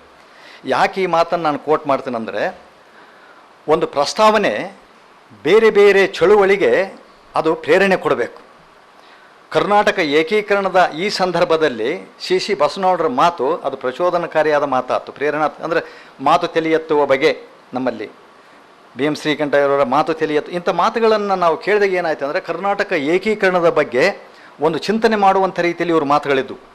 ಈ ಪ್ರಸ್ತಾವನೆಗಳಲ್ಲಿ ನಾಡು, ನುಡಿ, ಸಂಸ್ಕೃತಿ, ಕಾವ್ಯ ಇವೆಲ್ಲವನ್ನು ಒಳಗೊಂಡಂಥ ಒಂದು ವಿದ್ವತ್ಪೂರ್ಣವಾದ ಪ್ರಸ್ತಾವನೆಯನ್ನು ಬರೀಲಿಕ್ಕೆ ಸಿ ಬಸವಣ್ಣರಂಥವ್ರು ಮಾದರಿಯಾದರವರು. ಅಂದರೆ ಅದೇ ರೀತಿ ಪ್ರಸ್ತಾವನೆಯಲ್ಲಿ ವಚನ ಗಾಯನ, ಲಯದ ಬಗ್ಗೆ, ಅಂದರೆ ವಚನ ಸಾಹಿತ್ಯ ಕೇವಲ ಅದು ಗದ್ಯ ಅಥವಾ ಪದ್ಯ ಹಿಂಗೆಲ್ಲ ಚರ್ಚೆ ಮಾಡ್ತಿದ್ವಲ್ಲ, ಅದಕ್ಕೆ ಲಯ ಐತೆ ಅನ್ನುವಂಥದ್ದನ್ನು ತೋರಿಸ್ಕೊಟ್ರಿ ಅವರು. ಮತ್ತು ಲಯದ ಬಗ್ಗೆ, ವಚನ ಗಾಯನದ ಬಗ್ಗೆ ಚರ್ಚೆ ಮಾಡ್ತಾರೆ. ಇವರ ಸಂಪಾದನಾ ಕೃತಿ ಬಂದ ಮೇಲೆ, ಇದು ಉತ್ಪ್ರೇಕ್ಷೆ ಅಲ್ಲ, ಇದು ಇವರ ಸಂಪಾದನೆ ಕೃತಿ ಬಂದ ಮೇಲೆ ನಮ್ಮ ಮಲ್ಲಿಕಾರ್ಜುನ ಮನ್ಸೂರ್ ಅಂತವರು ವಚನ ಗಾಯನವನ್ನು ಮಾಡಕ್ಕೆ ಹಚ್ಚಿದ್ರು. ಅಂದರೆ ಸಂಗೀತ ಕ್ಷೇತ್ರದಲ್ಲಿ. ಅಂದರೆ ಒಂದು ಟೆಕ್ಸ್ಟ್ ನಮ್ಮ ಸಂಗೀತಕ್ಕೆ, ಸಾಹಿತ್ಯಕ್ಕೆ, ಸಂಸ್ಕೃತಿಗೆ, ಭಾಷೆಗೆ ಕೊಡಬೇಕಾಗಿರುವಂಥ ಅನನ್ಯತೆ ಏನು ಅನ್ನುವಂಥದ್ದನ್ನು ಅವರ ಎಲ್ಲ ಪ್ರಸ್ತಾವನೆಯಲ್ಲಿ ನಾವು ನೋಡಲಿಕ್ಕೆ ಸಾಧ್ಯತೆ ಇದೆ. ಹೀಗಾಗಿ ತುಂಬ ವ್ಯಾಪಕವಾದಂಥ ಎರಡನೇ ಹಂತ, ನಾನು ಹೆಚ್ಚು ಸಮಯ ತೆಗೆದುಕೊಳ್ಳೋದಲ್ಲ, ತುಂಬ ವ್ಯಾಪಕ. ನಾನು ಹೇಳಿದ 60 ವರ್ಷಗಳ ಅವಧಿ ಐತಿ ಇಲ್ಲಿ. ಅದನ್ನು 60 ನಿಮಿಷದಲ್ಲಿ ಸಂಕ್ಷಿಪ್ತಗೊಳಿಸಿ ಹೇಳೋಕ್ಕೆ ಸಾಧ್ಯ ಆಗೋದಿಲ್ಲ. ಆದರೆ ನಾನೇನು ಹೇಳ್ತೇನೆ ಅಂದರೆ ಇಲ್ಲಿ ಪ್ರಾತಿನಿಧಿಕವಾಗಿ ಒಂದು ಪರಿಚಯಿಸುವಂಥ ಪ್ರಯತ್ನ ಮಾಡ್ತೇನೆ. ಎಲ್ಲೆಲ್ಲಿ ಕರ್ನಾಟಕದಲ್ಲಿ ಈ ಕೆಲಸ ನಡೀತು, ಇದರಿಂದ ಆಗಿರುವಂಥ ಏನು ಸಂಗತಿಗಳು ಏನು ಅನ್ನುವಂಥದ್ದನ್ನು ಗಮನಿಸ್ಬೋದು. ಧಾರವಾಡ ಕರ್ನಾಟಕ ವಿಶ್ವವಿದ್ಯಾಲಯದಲ್ಲಿ ಆರ್ ಸಿ ಹಿರೇಮಠರ ನೇತೃತ್ವದಲ್ಲಿ ನಡೆದ ಸಂಪಾದನಾ ಕಾರ್ಯ ಒಂದು ಸಾಮೂಹಿಕ ಸ್ವರೂಪವನ್ನು ಪಡ್ಕೊಂತದೆ. ಅಂದರೆ ಆರ್ ಸಿ ಹಿರೇಮಠರು, ಸುಂಕಾಪುರವರು, ಕಲಬುರ್ಗಿಯವರು, BR ಹಿರೇಮಠ, ವೀರಣ್ಣ ರಾಜೂರ, BV ಶಿರೂರ, ಇವರೆಲ್ಲ ಮುಂತಾದವರು ಇನ್ನೂ ಹೆಸರಿಸಬಹುದು. ಸರ್ಗೆ ಗೊತ್ತಿದೆ ದುರ್ಗಾದಾಸ್ ಸರ್ಗೆ ಏನಾಗಿತ್ತಲ್ಲಿ ಅಂತ. ವಚನ ಸಾಹಿತ್ಯ ಸಂಪಾದನೆ ನೆಪದಲ್ಲಿ ಅಲ್ಲಿ ಆಗಿರುವಂಥದ್ದು ಒಂದು ಕೆಲಸ ಏನು ಅಂತಂದರೆ, ಆ ವಚನ ಸಾಹಿತ್ಯ ಸಂಪಾದನೆ ನೆಪದಲ್ಲಿ 4000 ಹಸ್ತಪ್ರತಿಗಳು ಆರ್ ಸಿ ಹಿರೇಮಠ ಕನ್ನಡ ಅಧ್ಯಯನ ಪೀಠ ಸಂಸ್ಥೆಗೆ ಬಂದವು. ಅಂದರೆ ವಚನ ಸಂಬಂಧಿ ಹಸ್ತಪ್ರತಿಗಳು ಸಂಗ್ರಹಿಸಿದ್ರು. ಅವರು ಸಂಗ್ರಹಿಸಿ ಅವನ ಪರಿಷ್ಕರಣಕ್ಕೆ ಒಳಪಡಿಸಿದ್ರು. ಅಂದರೆ ಇದು ಒಂದು ದೊಡ್ಡ ಸಾಧನೆ. ಇದು ಅಂದರೆ ಒಂದು ಗ್ರಂಥ ಸಂಪಾದನೆ ಅದು ನಮಗೆ ಹೊಸ ಚಿಂತನೆಗಳಿಗೆ ಹೇಗೆ ಅನುವು ಮಾಡಿಕೊಡ್ತದೆ ಅನ್ನುವಂಥದ್ದು ಭಾಳ ಮುಖ್ಯ. ಇವೆಲ್ಲವನ್ನು ಸೂಕ್ಷ್ಮವಾದ ವಿಚಾರಗಳನ್ನು ನಾವು ಗಮನಿಸಬೇಕು. ಆರ್ ಸಿ ಹಿರೇಮಠರು ಈ ಯೋಜನೆ ಪ್ರಕಟಣೆಗೆ ಒದಗಿದ್ದು ಅವ್ರಿಗೇನು ಪ್ರೇರಣೆ ಆಯ್ತು ಆರ್ ಸಿ ಹಿರೇಮಠರಿಗೆ ಅಂದರೆ ಒಂದು ಕಡೆ ಹಳಕಟ್ಟಿಯವರ ಪ್ರೇರಣೆ ಇದ್ದೇ ಇತ್ತು, ಅವ್ರಿಗಿಂತ ಮೊದಲು ಹಳಕಟ್ಟಿಯವರು ಕೆಲಸ ಮಾಡಿ ಹೋಗಿದ್ರು, ಅದು ಒಂದು ಪ್ರೇರಣೆ ಅವ್ರಿಗಿತ್ತು. ಎರಡನೇದು ಪುಣೆಯ ಭಂಡಾರ್ಕರ್ ಸಂಸ್ಥೆಯಲ್ಲಿ ಈ ಮಹಾಭಾರತದ ಪರಿಷ್ಕರಣೆ ಕೆಲಸ ನಡೆದತ್ತು. ನಮ್ಮ ಮಹಾಭಾರತದ ಪರಿಷ್ಕರಣೆ ಕೆಲಸ ಸುಕ್ತಾನ್ಕರ್ ಅವರ ನಿರ್ದೇಶನದಲ್ಲಿ ನಡೆದತ್ತು. ಅದನ್ನು ಗಮನಿಸಿದ್ರು ಅವರು. ಹೀಗಾಗಿ ಇವು ಎರಡರ ಪ್ರೇರಣೆಯಿಂದ ನಾವು ವಚನ ವಾಂಗ್ಮಯ ಪ್ರಕಟಣೆಯನ್ನು ನಾನು ಮಾಡಬೇಕು ಅಂತಂದೇಳಿ ಒಂದು ಯೋಜನೆಯನ್ನು ಆರ್ ಸಿ ಹಿರೇಮಠರು ಆ ಕಾಲಕ್ಕೆ ಧಾರವಾಡ ವಿಶ್ವವಿದ್ಯಾಲಯದೊಳಗೆ ಹಾಕ್ಕೊಂಡ್ರು. ಆದರೆ ಇಲ್ಲಿ ಸಂಪಾದನೆಗೊಂಡಂಥ ವಚನ ಸಂಬಂಧಿ ಕಟ್ಟುಗಳಲ್ಲಿ ಕೇವಲ ವಚನಗಳೇ ಇಲ್ಲ, ವಚನಗಳಿಗೆ ಟೀಕೆ ಬರೆದದ್ದನ್ನೂ ಕೂಡ ಅವರು ಸಂಪಾದನೆ ಮಾಡಿದ್ರಲ್ಲಿ. ವಚನಗಳಿಗೆ ಟೀಕೆ, ಬಸವಣ್ಣವರ ಟೀಕಿನ ವಚನಗಳು 2 ಸಂಪುಟ ಕರ್ನಾಟಕ ವಿಶ್ವವಿದ್ಯಾಲಯದಿಂದ ಕಲಬುರಗಿಯವರೇ ಪ್ರಕಟ ಮಾಡಿದರು. ಅಂದರೆ ಯಾವ ಬೆಡಗಿನ ವಚನಗಳಿದ್ವು, ಯಾವ ಅರ್ಥ ಆಗ್ತದಲ್ಲ ಅವುಗಳಿಗೆ ಆ ಕಾಲಕ್ಕೆ ಅಲ್ಲಿ ಟೀಕು ವ್ಯಾಖ್ಯಾನವನ್ನು ಮಾಡ್ಯಾರ. ನಾವು ಇವತ್ತೇನು ಅಧ್ಯಯನ ಅಂತೀವಲ್ಲ, ಆ ಕಾಲಕ್ಕೆ ವಚನಗಳ ಮೇಲೆ ನಡೆದಂಥ ಅಧ್ಯಯನಗಳವೆಲ್ಲ ಟೀಕು ವ್ಯಾಖ್ಯಾನ ಭಾವಾರ್ಥಗಳನ್ನು ಮಾಡ್ಯಾರ. ನೋಡ್ರಿ, ಬಸವಣ್ಣವರ ವಚನಗಳಿಗೆ, ಷಟ್ಸ್ಥಲದ ವಚನಗಳಿಗೆ 5 ಜನ ಟೀಕಾಕಾರರು ಅವತ್ತು ಸ್ವಾಮಿಗಳು ಮಠಾಧಿಪತಿಗಳು ಟೀಕು ಬರೀತಾರೆ, ಅಂದರೆ ವ್ಯಾಖ್ಯಾನ ಬರೀತಾರೆ ಅವರು. ಒಬ್ಬ ಸೋಮಶೇಖರ್ ಶಿವಯೋಗಿ, ಇನ್ನೊಬ್ಬ ಪರ್ವತ ಶಿವಯೋಗಿ, ಇನ್ನೊಬ್ಬ ಬಸವರಾಜ ದೇವರು, ಮತ್ತೊಬ್ಬ ರೇವಣಸಿದ್ದೇಶ್ವರ ಸ್ವಾಮಿ, ಇನ್ನೊಬ್ಬ ಹುಮನಾಬಾದಿನ ನಿರಂಜನ ಸ್ವಾಮಿ. ಈ 5 ಮಂದಿ ಬಸವಣ್ಣವರ ಷಟ್ಸ್ಥಲದ ಒಂದೇ ಕೃತಿಗೆ 5 ಮಂದಿ 5 ಭಿನ್ನ ಟೀಕೆಗಳನ್ನು ಬರೀತಾರೆ, ಭಾವಾರ್ಥಗಳನ್ನು ಬರೀತಾರೆ. ಇದನ್ನು ಕೂಡ ಅಲ್ಲಿ ಸಂಪಾದನೆ ಮಾಡಿ ಕೊಟ್ಟರು. ಅಂದರೆ ಇಲ್ಲಿ ತಾತ್ವಿಕವಾಗಿ, ಯಾಕಂದರೆ ವಚನ ಸಂಗ್ರಹ ಅಂದರೆ ಕಲ್ಯಾಣ ಕ್ರಾಂತಿಯಲ್ಲಿ ಹರಿದು ಹಂಚು ಹೋಗಿರುವಂಥ ವಚನಗಳನ್ನು ಸಂಗ್ರಹಿಸುವಂಥ ಒಂದು ಕೆಲಸ ನಡೀತು. ಆ ವಚನಗಳ ಸಂಕಲನ ಅಂದರೆ ಅವುಗಳ ಟೀಕೆ ವ್ಯಾಖ್ಯಾನ ಅರ್ಥ ಅದನ್ನು ಬರೆಯೋದು ಒಂದು ಸಂಕಲನ ಆಯಿತು. ನೋಡಿ, ಲಿಂಗಲೀಲಾ ವಿಲಾಸ ಚಾರಿತ್ರ್ಯ ಇದು ಕೃತಿ ಹೆಸರು. ಆ ಕೃತಿ ತೆಗೆದು ನೋಡಿದ್ರೆ ಅಲ್ಲಿ ವಚನಗಳೇ ಅದಾವೆ. ಅಂದರೆ ಷಟ್ಸ್ಥಲದ ಮಾದರಿಯಲ್ಲಿ ವಚನಗಳನ್ನು ಸಂಯೋಜಿಸಿ ಕೊಟ್ಟರು ಅವ್ರನ್ನ. ಅಂದರೆ ಧಾರ್ಮಿಕ ಪರಿಪ್ರೇಕ್ಷೆಯಲ್ಲಿ ವಚನಗಳನ್ನ ಅಧ್ಯಯನ ಮಾಡಬೇಕು ಅನ್ನುವಂಥದ್ದನ್ನು ಕಲ್ಲುಮಠದ ಪ್ರಭುದೇವರು 1470ರಲ್ಲೇ ವಚನಗಳನ್ನು ಸಂಯೋಜನೆ ಮಾಡಿ ಕೊಟ್ಟರು. ಇವಕ್ಕೆ ಸಂಕಲನ ಅಂತೀವಿ. ನಿಮಗೆ ಗೊತ್ತಿದೆ ಶೂನ್ಯ ಸಂಪಾದನೆಗಳಂತ. ಆ ಸಂಪಾದನೆ ಅಂದರೆ ಸಂಗ್ರಹ, ಸಂಕಲನ, ಸಂಪಾದನೆ ಇವೆಲ್ಲವೂ ಕೂಡ ಕರ್ನಾಟಕ ವಿಶ್ವವಿದ್ಯಾಲಯದ ಆವರಣದೊಳಗೆ ಇವು ನಡೆದದ್ದನ್ನು ಗಮನಿಸಬೇಕು. ಇನ್ನು ಮೈಸೂರು ಭಾಗಕ್ಕೆ ಬಂದರೆ, ಅದನ್ನು ಮುಗಿಸ್ತೀನಿ. ಇನ್ನು ಮೈಸೂರು ಭಾಗಕ್ಕೆ ಬಂದರೆ ಇಲ್ಲಿ ಹೆಸರಿಸಬೇಕಾದಂಥ ಒಬ್ಬ ವ್ಯಕ್ತಿ ಹೆಸರಂದರೆ ಎಲ್ ಬಸವರಾಜು ಅವರು. ಎಲ್ ಬಸವರಾಜು ಮೈಸೂರು ವಿಶ್ವವಿದ್ಯಾಲಯದ ಪ್ರಾಧ್ಯಾಪಕರು. 1952ರ ಹಿಂದೆಯೇ ಅವರು ಬಸವಣ್ಣವರ ವಚನಗಳನ್ನು ಸಂಪಾದನೆ ಮಾಡಿದ್ರು ಅವರು, ಎಲ್ ಬಸವರಾಜ್. ಆದರೆ ಅವರು 1960ರಲ್ಲಿ ಅಲ್ಲಮನ ವಚನ ಚಂದ್ರಿಕೆ ಅಂತ ಒಂದು ಅಪರೂಪದ ಕೃತಿಯನ್ನು ಅವರು ಸಂಪಾದನೆ ಮಾಡಿಕೊಡ್ತಾರೆ. ಅಂದರೆ ಅಲ್ಲಮ ಪ್ರಭುವಿನ ವಚನಗಳನ್ನು ಕುರಿತಾದಂಥ ಒಂದು ಕೃತಿಯನ್ನು ಸಂಪಾದನೆ ಮಾಡಿಕೊಡ್ತಾರೆ. ಆಗ ಅವ್ರಿಗೇನಾಯ್ತು ಅಂದರೆ ಸಂಪಾದನಾ ಶಾಸ್ತ್ರದಲ್ಲಿ ಸ್ಪಷ್ಟವಾಗಿ ಕರ್ನಾಟಕದಲ್ಲಿ ಗುರುತಿಸ್ಕೊಂಡ್ರು ಎಲ್ ಬಸವರಾಜ್ ಅವರು. ಅಲ್ಲಮನ ವಚನ ಚಂದ್ರಿಕೆ ಬಂದಾಗ ಎಲ್ ಬಸವರಾಜ್ ಅವರ ವಿದ್ವತ್ತು ಏನು ಅನ್ನುವಂಥದ್ದು ನಮ್ಮ ವಿದ್ವತ್ ವಲಯಕ್ಕೆ ಗೊತ್ತಾಗ್ತದೆ. ಮೈಸೂರು ವಿಶ್ವವಿದ್ಯಾಲಯದ ಕನ್ನಡ ವಿಭಾಗದ ಪ್ರಾಧ್ಯಾಪಕರು ಆ ಕಾಲಕ್ಕೆ ಬಸವರಾಜರಗಳೇ, ನಂಬಿಯಣ್ಣನರಗಳೇ, ಸಿದ್ದರಾಮ ಪುರಾಣ, ಹರಿಶ್ಚಂದ್ರ ಕಾವ್ಯಗಳಂಥ ಕಾವ್ಯ ಸಾಹಿತ್ಯವನ್ನು ಸಂಗ್ರಹ ರೂಪದಲ್ಲಿ ಅಥವಾ ಸಂಪಾದನೆ ರೂಪದಲ್ಲಿ ಕೊಡುವಂಥ ಸಂದರ್ಭದಲ್ಲಿ ಎಲ್ ಬಸವರಾಜು ವಚನ ಸಾಹಿತ್ಯದ ಸಂಪಾದನೆ ಕುಂತ್ಕೊಳ್ತಾರೆ. ಏಕ ವ್ಯಕ್ತಿ, ಒಡಮುರಿದ ಯಥಾರ್ಥನ ಅಂತಂದೇಳಿ ವಿದ್ವಾಂಸರೆಲ್ಲ ಅವ್ರ ಬಗ್ಗೆ ಮಾತಾಡ್ತಾರೆ. ಇರಲಿ, ಸಾಂಘಿಕವಾದ ಯಾವುದೇ ನೆರವಿಲ್ಲದೆ, ಯಾವುದೇ ಒಂದು ಸಾಂಘಿಕ, ಇಲ್ಲಿ ಆರ್ ಸಿ ಹಿರೇಮಠರಿಗೆ ಅವ್ರ ಶಿಷ್ಯ ಇತ್ತು, ಒಂದು ಪರಿಸರ ಇತ್ತು. ಕಲಬುರಗಿ ಅವರಿದ್ದರು, ಶಿರೂರವರಿದ್ದರು, ರಾಜೂರವರಿದ್ದರು, ಸುಂಕಾಪುರ ಇದ್ದ, ಎಲ್ಲರೂ ಇದ್ದರು. ಆದರೆ ಎಲ್ ಬಸವರಾಜ್ ಅವರು ಸಾಂಘಿಕವಾದ ಯಾವುದೇ ನೆರವಿಲ್ಲದಂಥ ಸಂದರ್ಭದಲ್ಲಿ ಅವರು ಹಸ್ತಪ್ರತಿಯನ್ನು ಅವರೇ ನಕಲು ಮಾಡ್ತಿದ್ರು, ಪಾಠಾಂತರಗಳನ್ನು ಅವರೇ ಗುರುತಿಸ್ಕೊಳ್ತಿದ್ರು, ಶುದ್ಧ ಪಾಠವನ್ನು ಅವರೇ ನಿರ್ಣಯಿಸ್ತಿದ್ರು, ಪಾಂಡಿತ್ಯಪೂರ್ಣವಾದ ಪ್ರಸ್ತಾವನೆಯನ್ನು ಬರೀತಿದ್ರು. ನೋಡಿರಿ, ಪಾಂಡಿತ್ಯಪೂರ್ಣವಾದ ಪ್ರಸ್ತಾವನೆ ಬರಲಿಕ್ಕೆ ಒಂದು 2 ಮಾದರಿಗಳನ್ನು ಹೇಳ್ತೇನೆ. ದೇವರದಾಸಿಮಯ್ಯನ ಸಣ್ಣದಾದಂಥ ವಚನಗಳು, ದೇವರದಾಸಿಮಯ್ಯನ ವಚನಗಳು ಎಲ್ ಬಸವರಾಜ್ ಅವರು ಭಾಳ ಸಣ್ಣ ಕೃತಿ. ಆದರೆ ಅದರ ಪ್ರಸ್ತಾವನೆಯನ್ನು ಓದಿದರೆ ಒಂದು PhD ಅಧ್ಯಯನವನ್ನು ಸ್ವತಂತ್ರವಾಗಿ ಮಾಡಿಸ್ಬೋದು ಅನ್ನಲಿಕ್ಕೆ. ಯಾಕಂದರೆ ಅವ್ರು ಹೇಳ್ತಾರೆ, ತಮ್ಮ ಗುರುಗಳು DL ನರಸಿಂಹಾಚಾರ್ಯ ಹೇಳಿರ್ತಾರೆ ಏನು ಅಂತಂದರೆ, ದೇವರದಾಸಿಮಯ್ಯನನ್ನು ಕುರಿತು ಕನ್ನಡದಲ್ಲಿ ಯಾವ ಯಾವ ಮೂಲಗಳಲ್ಲಿ ಅದರ ಕತೆ ಅಭಿಕಂಡತಿ, ದೇವರದಾಸಿಮಯ್ಯನ ಕತೆ ಅಭಿಕಂಡತಿ, ಅದನ್ನೆಲ್ಲ ಶೋಧ ಮಾಡುವಂಥ ಒಂದು ಸ್ವತಂತ್ರವಾದ ಅಧ್ಯಯನಕ್ಕೆ ಸಾಧ್ಯಕತೆ ಅನ್ನುವಂಥ ಮಾತನ್ನು DL ನರಸಿಂಹಾಚಾರ್ಯ ಅವರು ಯಾವುದೋ ಒಂದು ಸಮಾರಂಭದಲ್ಲಿ ಹೇಳಿದ್ರಂತೆ. ಅದನ್ನು ಇವರು ತಮ್ಮ ಪ್ರಸ್ತಾವನೆಯಲ್ಲಿ ಅದನ್ನು ಆಗ ಮಾಡಿಕೊಡ್ತಾರೆ. ಸುದೀರ್ಘವಾದ ಪ್ರಸ್ತಾವನೆಯನ್ನು ಅವರು ಅಲ್ಲಿ ಬರೀತಾರೆ. ಬಹುಶಃ ಆ ವಚನ ಸಾಹಿತ್ಯದಲ್ಲಿ ದಾಸಿಮಯ್ಯ ಅನ್ನೋದು ಒಂದು ಭಾಗದಲ್ಲಿ ಚರ್ಚೆ ಮಾಡ್ತಾರೆ. ಎರಡನೇ ಭಾಗದಲ್ಲಿ ಹರಿಹರ, ಪಾಲ್ಗುರ್ಗಿ ಸೋಮನಾಥ, ತ್ರಿಭುವನತಾತನ ಕಾವ್ಯಗಳಲ್ಲಿ ದಾಸಿಮಯ್ಯನ ಚಿತ್ರಣವನ್ನು ಕೊಡ್ತಾರೆ. ಅಂದರೆ ಶಂಕರ ದಾಸಿಮಯ್ಯನ ರಗಳಿರ್ಬೋದು, ಬಸವ ಪುರಾಣ ಇರ್ಬೋದು, ದಾಸಿಮಯ್ಯನ ರಗಳಿರ್ಬೋದು, ಇವುಗಳನ್ನ ಇಟ್ಕೊಂಡು ಚರ್ಚೆ ಮಾಡ್ತಾರೆ.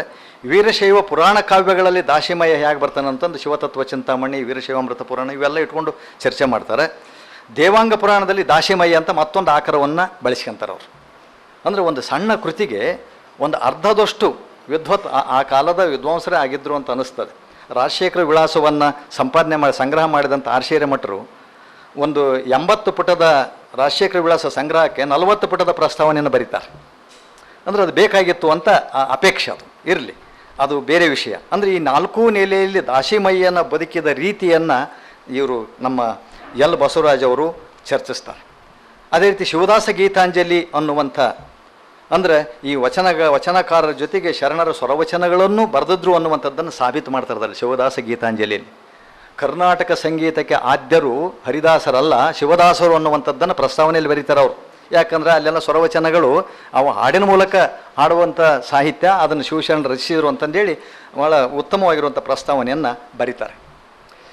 ಇಷ್ಟು ಕೆಲಸ ಮಾಡಿದಂಥ ಬಸವರಾಜು ಕೊನೆಯ ಸಂದರ್ಭದಲ್ಲಿ ಒಂದು ಕೃತಿಯನ್ನು ತರ್ತಾರೆ, ಸೊಲ್ಲಾಪುರದ ಸಂತ ಸಿದ್ದರಾಮನ ನಿಜವಚನಗಳು ಅಂತಂದೇಳಿ. ಬಹುಶಃ ನಮ್ಮ ಪ್ರಾಧ್ಯಾಪಕ ಮಿತ್ರರಿಗೆ ಗಮನಕ್ಕೆ ಬಂದಿರ್ಬೋದು ಇದೆಲ್ಲ. ಅಂದರೆ ನಮ್ಮ ಕನ್ನಡ ಮತ್ತು ಸಂಸ್ಕೃತಿ ಇಲಾಖೆಯವರು ಸಂಪಾದಿಸಿದ, ಅಂದರೆ 2007ರಲ್ಲಿ ಇದನ್ನು ಸಂಪಾದನೆ ಮಾಡ್ತಾರೆ ಅವರು. ಕನ್ನಡ ಮತ್ತು ಸಂಸ್ಕೃತಿ ಇಲಾಖೆ ಸಂಪಾದಿಸಿದ ಸಿದ್ದರಾಮನ ವಚನಗಳು ಸಿಗೋದು ನಮಗೆ ಎಷ್ಟು ಅಂತಂದರೆ 1679. ಇವರು ಕೇವಲ 300 ವಚನಗಳು, 308 ವಚನಗಳು ನಿಜ ವಚನಗಳು ಅಂತ ಹೇಳ್ತಾರೆ. ಆದರೆ ಇನ್ನು ಉಳಿದಂಥ ಏನು 1300 ಚಿಲ್ಲರೆ ಏನದವಲ್ಲ, ಇವುಗಳ ಬಗ್ಗೆ ಸರಿಯಾದ ಮಾಹಿತಿಯನ್ನು ಕೊಡೋದಿಲ್ಲ. ಯಾಕೆ ಇವು ಕೋಠ ವಚನಗಳು ಅನ್ನೋದ್ರ ಬಗ್ಗೆ ಅಲ್ಲಿ ಎಲ್ ಬಸವರಾಜು ಅವ್ರು ಕೊಡೋದಿಲ್ಲ. ಅಂದರೆ ನನ್ನ ಉದ್ದೇಶ ಏನು ಅಂತಂದರೆ, ಅಲ್ಲಮನ ವಚನ ಚಂದ್ರಿಕೆಯಂಥ ಕೃತಿಯನ್ನು ಸಂಪಾದಿಸಿದಂಥ ಎಲ್ ಬಸವರಾಜು, ದೇವರ ದಾಸಿಮಯ್ಯನ ವಚನಗಳನ್ನು ಸಂಪಾದಿಸಿದಂಥ ಬಸವರಾಜು, ಈ ಸೊಲ್ಲಾಪುರದ ಸಂತ ಸಿದ್ದರಾಮನ ನಿಜವಚನಗಳನ್ನು ಸಂಪಾದನೆ ಮಾಡಬೇಕಾದಾಗ ಯಾವ ಆಕರಗಳನ್ನು ಕೂಡ ಬಳಸಿಕೊಳ್ಳಂಗೆ ತಮ್ಮ ಹೇಳಿಕೆಯನ್ನು ಹೇರದೈತಲ್ಲ, ಇದು ಸರಿಯಾದ ಕ್ರಮ ಅಲ್ಲ ಅನ್ನುವಂಥದ್ದನ್ನು ಅವತ್ತಿನ ವಿದ್ವಾಂಸರು ಚರ್ಚೆ ಮಾಡಿದರು. ಇರಲಿ, ಅದು ಏನೇ ಇದ್ದರೂ ಕೂಡ ಒಂದು ಕ್ಲೇಶವಾದಂಥ ಕ್ಲಿಷ್ಟವಾಗಿರುವಂಥ ಒಂದು ಅನುಬಂಧವನ್ನು ಕೊಡ್ತಾರೆ ಎಲ್ ಬಸವರಾಜ್ ಅವರ ಅನುಬಂಧಗಳನ್ನು. ನೋಡಿರಿ, ಆ ಅನುಬಂಧಗಳ ಮೇಲೆ ಒಂದು ಸ್ವತಂತ್ರವಾದ ಅಧ್ಯಯನ ಮಾಡ್ಬೋದು, ನೀವು ಒಂದು MPhil ಮಾಡ್ಬೋದು, ಎಲ್ ಬಸವರಾಜ್ ಅವರ ಅನುಬಂಧಗಳು ಅಂತಲೇ ಮಾಡ್ಬೋದು. ಒಂದು ಸಣ್ಣದು ಒಂದು ಡಿಸರ್ಟೇಷನ್ ಮಾಡುವಷ್ಟು ವ್ಯಾಪಕವಾಗಿ ಅವ್ರ ಕೆಲಸ ನಡೀತದೆ. ಅದೇ ರೀತಿ ಶುದ್ಧ ಪ್ರತಿ ಸಿದ್ಧಪಡಿಸುವುದಿರಲಿ, ಮೇಲಾಗಿ ಕರಡು ಪ್ರತಿಯನ್ನು ತಾವೇ ತಿದ್ದುವ ಕೆಲಸಕ್ಕೂ ಕೂಡ ಇವರು ಮುಂದಾದ್ರು. ಅಂದರೆ ಈ ಎಲ್ಲ ಕೆಲಸಗಳನ್ನು ಒಬ್ಬರೇ ಮಾಡಿರುವ ಅಪರೂಪದ ವಿದ್ವಾಂಸರು ಎಲ್ ಬಸವರಾಜು. ಇದು 2ನೇ ಹಂತದಲ್ಲಿ ನಾವು CC ಬಸವಣ್ಣರನ್ನು ಎಷ್ಟು ಸ್ಮರಣೀಯವಾಗಿ ನಾವು ನೆನೆಸ್ತೀವೋ ಹಾಗೆ ಎಲ್ ಬಸವರಾಜ್ ಅವರ ಕಾರ್ಯಗಳನ್ನು ಕೂಡ ನಾವು ಸ್ಮರಣೆ ಮಾಡಬೇಕಾಗ್ತದೆ ಅಂತೇಳಿ. ಇದನ್ನು ಬಿಟ್ಟರೆ ಮೈಸೂರು ಭಾಗದೊಳಗೆ BS ಅಣ್ಣಯ್ಯನವರು ಒಂದು 4 ವಚನ ಸಂಬಂಧಿ ಕೃತಿಗಳನ್ನು ಸಂಪಾದನೆ ಮಾಡ್ಯಾರೆ. ಬಹುಶಃ ಇವತ್ತು ಬರಬೇಕಾಯ್ತು YC ಭಾನುಮತಿಯವರು ಕೂಡ ವಚನಕ್ಕೆ ಸಂಬಂಧಪಟ್ಟಂಥ ಸಂಕಲನ ಕೃತಿಗಳನ್ನು ಕೂಡ ಅವರು ಪ್ರಕಟ ಮಾಡ್ಯಾರ. ನಮ್ಮ ತಲೆಮಾರಿನ ಒಬ್ಬ ಉತ್ತಮವಾಗಿರುವಂಥ ಗ್ರಂಥ ಸಂಪಾದಕಿ YC ಭಾನುಮತಿ ಅವರು. ಇನ್ನು ಬೆಂಗಳೂರಿನ ಭಾಗಕ್ಕೆ ಬಂದರೆ ವಚನ ಸಾಹಿತ್ಯ ಸಂಪಾದನೆ ಕುರಿತಂತೆ S ವಿದ್ಯಾಶಂಕರ್ ಅವರ ಕೆಲಸವನ್ನು ಇಲ್ಲಿ ನಾವು ನೆನೆಸ್ಬೇಕು. ಯಾಕಂದರೆ ಸಿದ್ದರಾಮೇಶ್ವರನ ವಚನ ಸಂಪುಟ, ಸಂಕೀರ್ಣ ವಚನ ಸಂಪುಟ, ಕನ್ನಡ ಮತ್ತು ಸಂಸ್ಕೃತಿ ಇಲಾಖೆಯಿಂದ ಬಂದಂಥ 2ನೇ ಸಂಕೀರ್ಣ ವಚನ ಸಂಪುಟದಲ್ಲಿ 36 ವಚನಕಾರರ ವಚನಗಳನ್ನು ಅವರು ಸಂಪಾದನೆ ಮಾಡಿ ಕೊಡ್ತಾರೆ. ಚಂದಿಮರಸನ ವಚನಗಳು ಅಂದರೆ ಬಸವ ಸಮಿತಿಯಿಂದ ಇದು ಪ್ರಕಟ ಆಕತಿ. ಹಲಗೆಯಾರಿನ ಶೂನ್ಯ ಸಂಪಾದನೆ ಹೆಸರಿದ್ದರೂ ಕೂಡ ಅಲ್ಲಿ ಒಳಗಿರುವಂಥವೆಲ್ಲ ವಚನಗಳು. ಆ ಕಾರಣದಿಂದಲೇ ಇದನ್ನು ನಾವು ಪ್ರಸ್ತಾಪ ಮಾಡಬೇಕು. ಇಲ್ಲಿ ಇವುಗಳನ್ನ ಹೆಸರಿಸ್ಬೋದು. ಇತ್ತೀಚೆಗೆ ಅವರ ವೀರಶೈವ ಸಾಹಿತ್ಯ ಚರಿತ್ರೆಯ 6 ಸಂಪುಟಗಳು ಬಂದವು ಇತ್ತೀಚೆಗೆ. ಅಂದರೆ ಅವರ ವಿದ್ವತ್ತಿಗೆ ಅವು ಸಾಕ್ಷಿಯಾಗಿರುವಂಥವು ಅವೆಲ್ಲ. ಬಹುಶಃ ಇದಕ್ಕಿಂತ ಮೊದಲು ನಮ್ಮ C ವೀರಣ್ಣವರು ಒಂದು ಒಳ್ಳೆಯ ಕೆಲಸ ಮಾಡಿದ ರಾಜಸತ್ತೆಯ ಕಾಲದ ಕನ್ನಡ ಸಾಹಿತ್ಯ ಚರಿತ್ರೆ, ಕಾಯಕ ಜೀವಿಗಳ ಕನ್ನಡ ಸಾಹಿತ್ಯ ಭಾಗ 2, ಅದನ್ನು ಒಂದು ಸ್ವಲ್ಪ ಮುಂದರಿಸಿದ್ರೆ ಭಾಳ ಅತ್ಯುತ್ತಮವಾಗಿರುವಂಥ ವಿಮರ್ಶಾತ್ಮಕವಾದ ನಮ್ಮ ಸಾಹಿತ್ಯ ಚರಿತ್ರೆಯನ್ನು ನಾವು ನೋಡಲಿಕ್ಕೆ ಸಾಧ್ಯ ಇತ್ತು. ರಂ ಶ್ರೀ ಮುಗುಳಿಯವರಿಗಿಂತಲೂ ಭಿನ್ನವಾದಂಥ ಸಾಹಿತ್ಯ ಚರಿತ್ರೆಯನ್ನು ನಾವು ನೋಡಲಿಕ್ಕೆ, ನಿರೀಕ್ಷೆ ಮಾಡಲಿಕ್ಕೆ ಸಾಧ್ಯತೆ ಇತ್ತು. ಆದರೆ ಇಲ್ಲಿ ಕೇವಲ ವೀರಶೈವ ಸಾಹಿತ್ಯ ಚರಿತ್ರೆ 6 ಸಂಪುಟಗಳನ್ನು ಯಾರು ನಮ್ಮ ವಿದ್ಯಾಶಂಕರ್ ಅವರು ರಚನೆ ಮಾಡಿ ಹೋಗ್ತಾರೆ.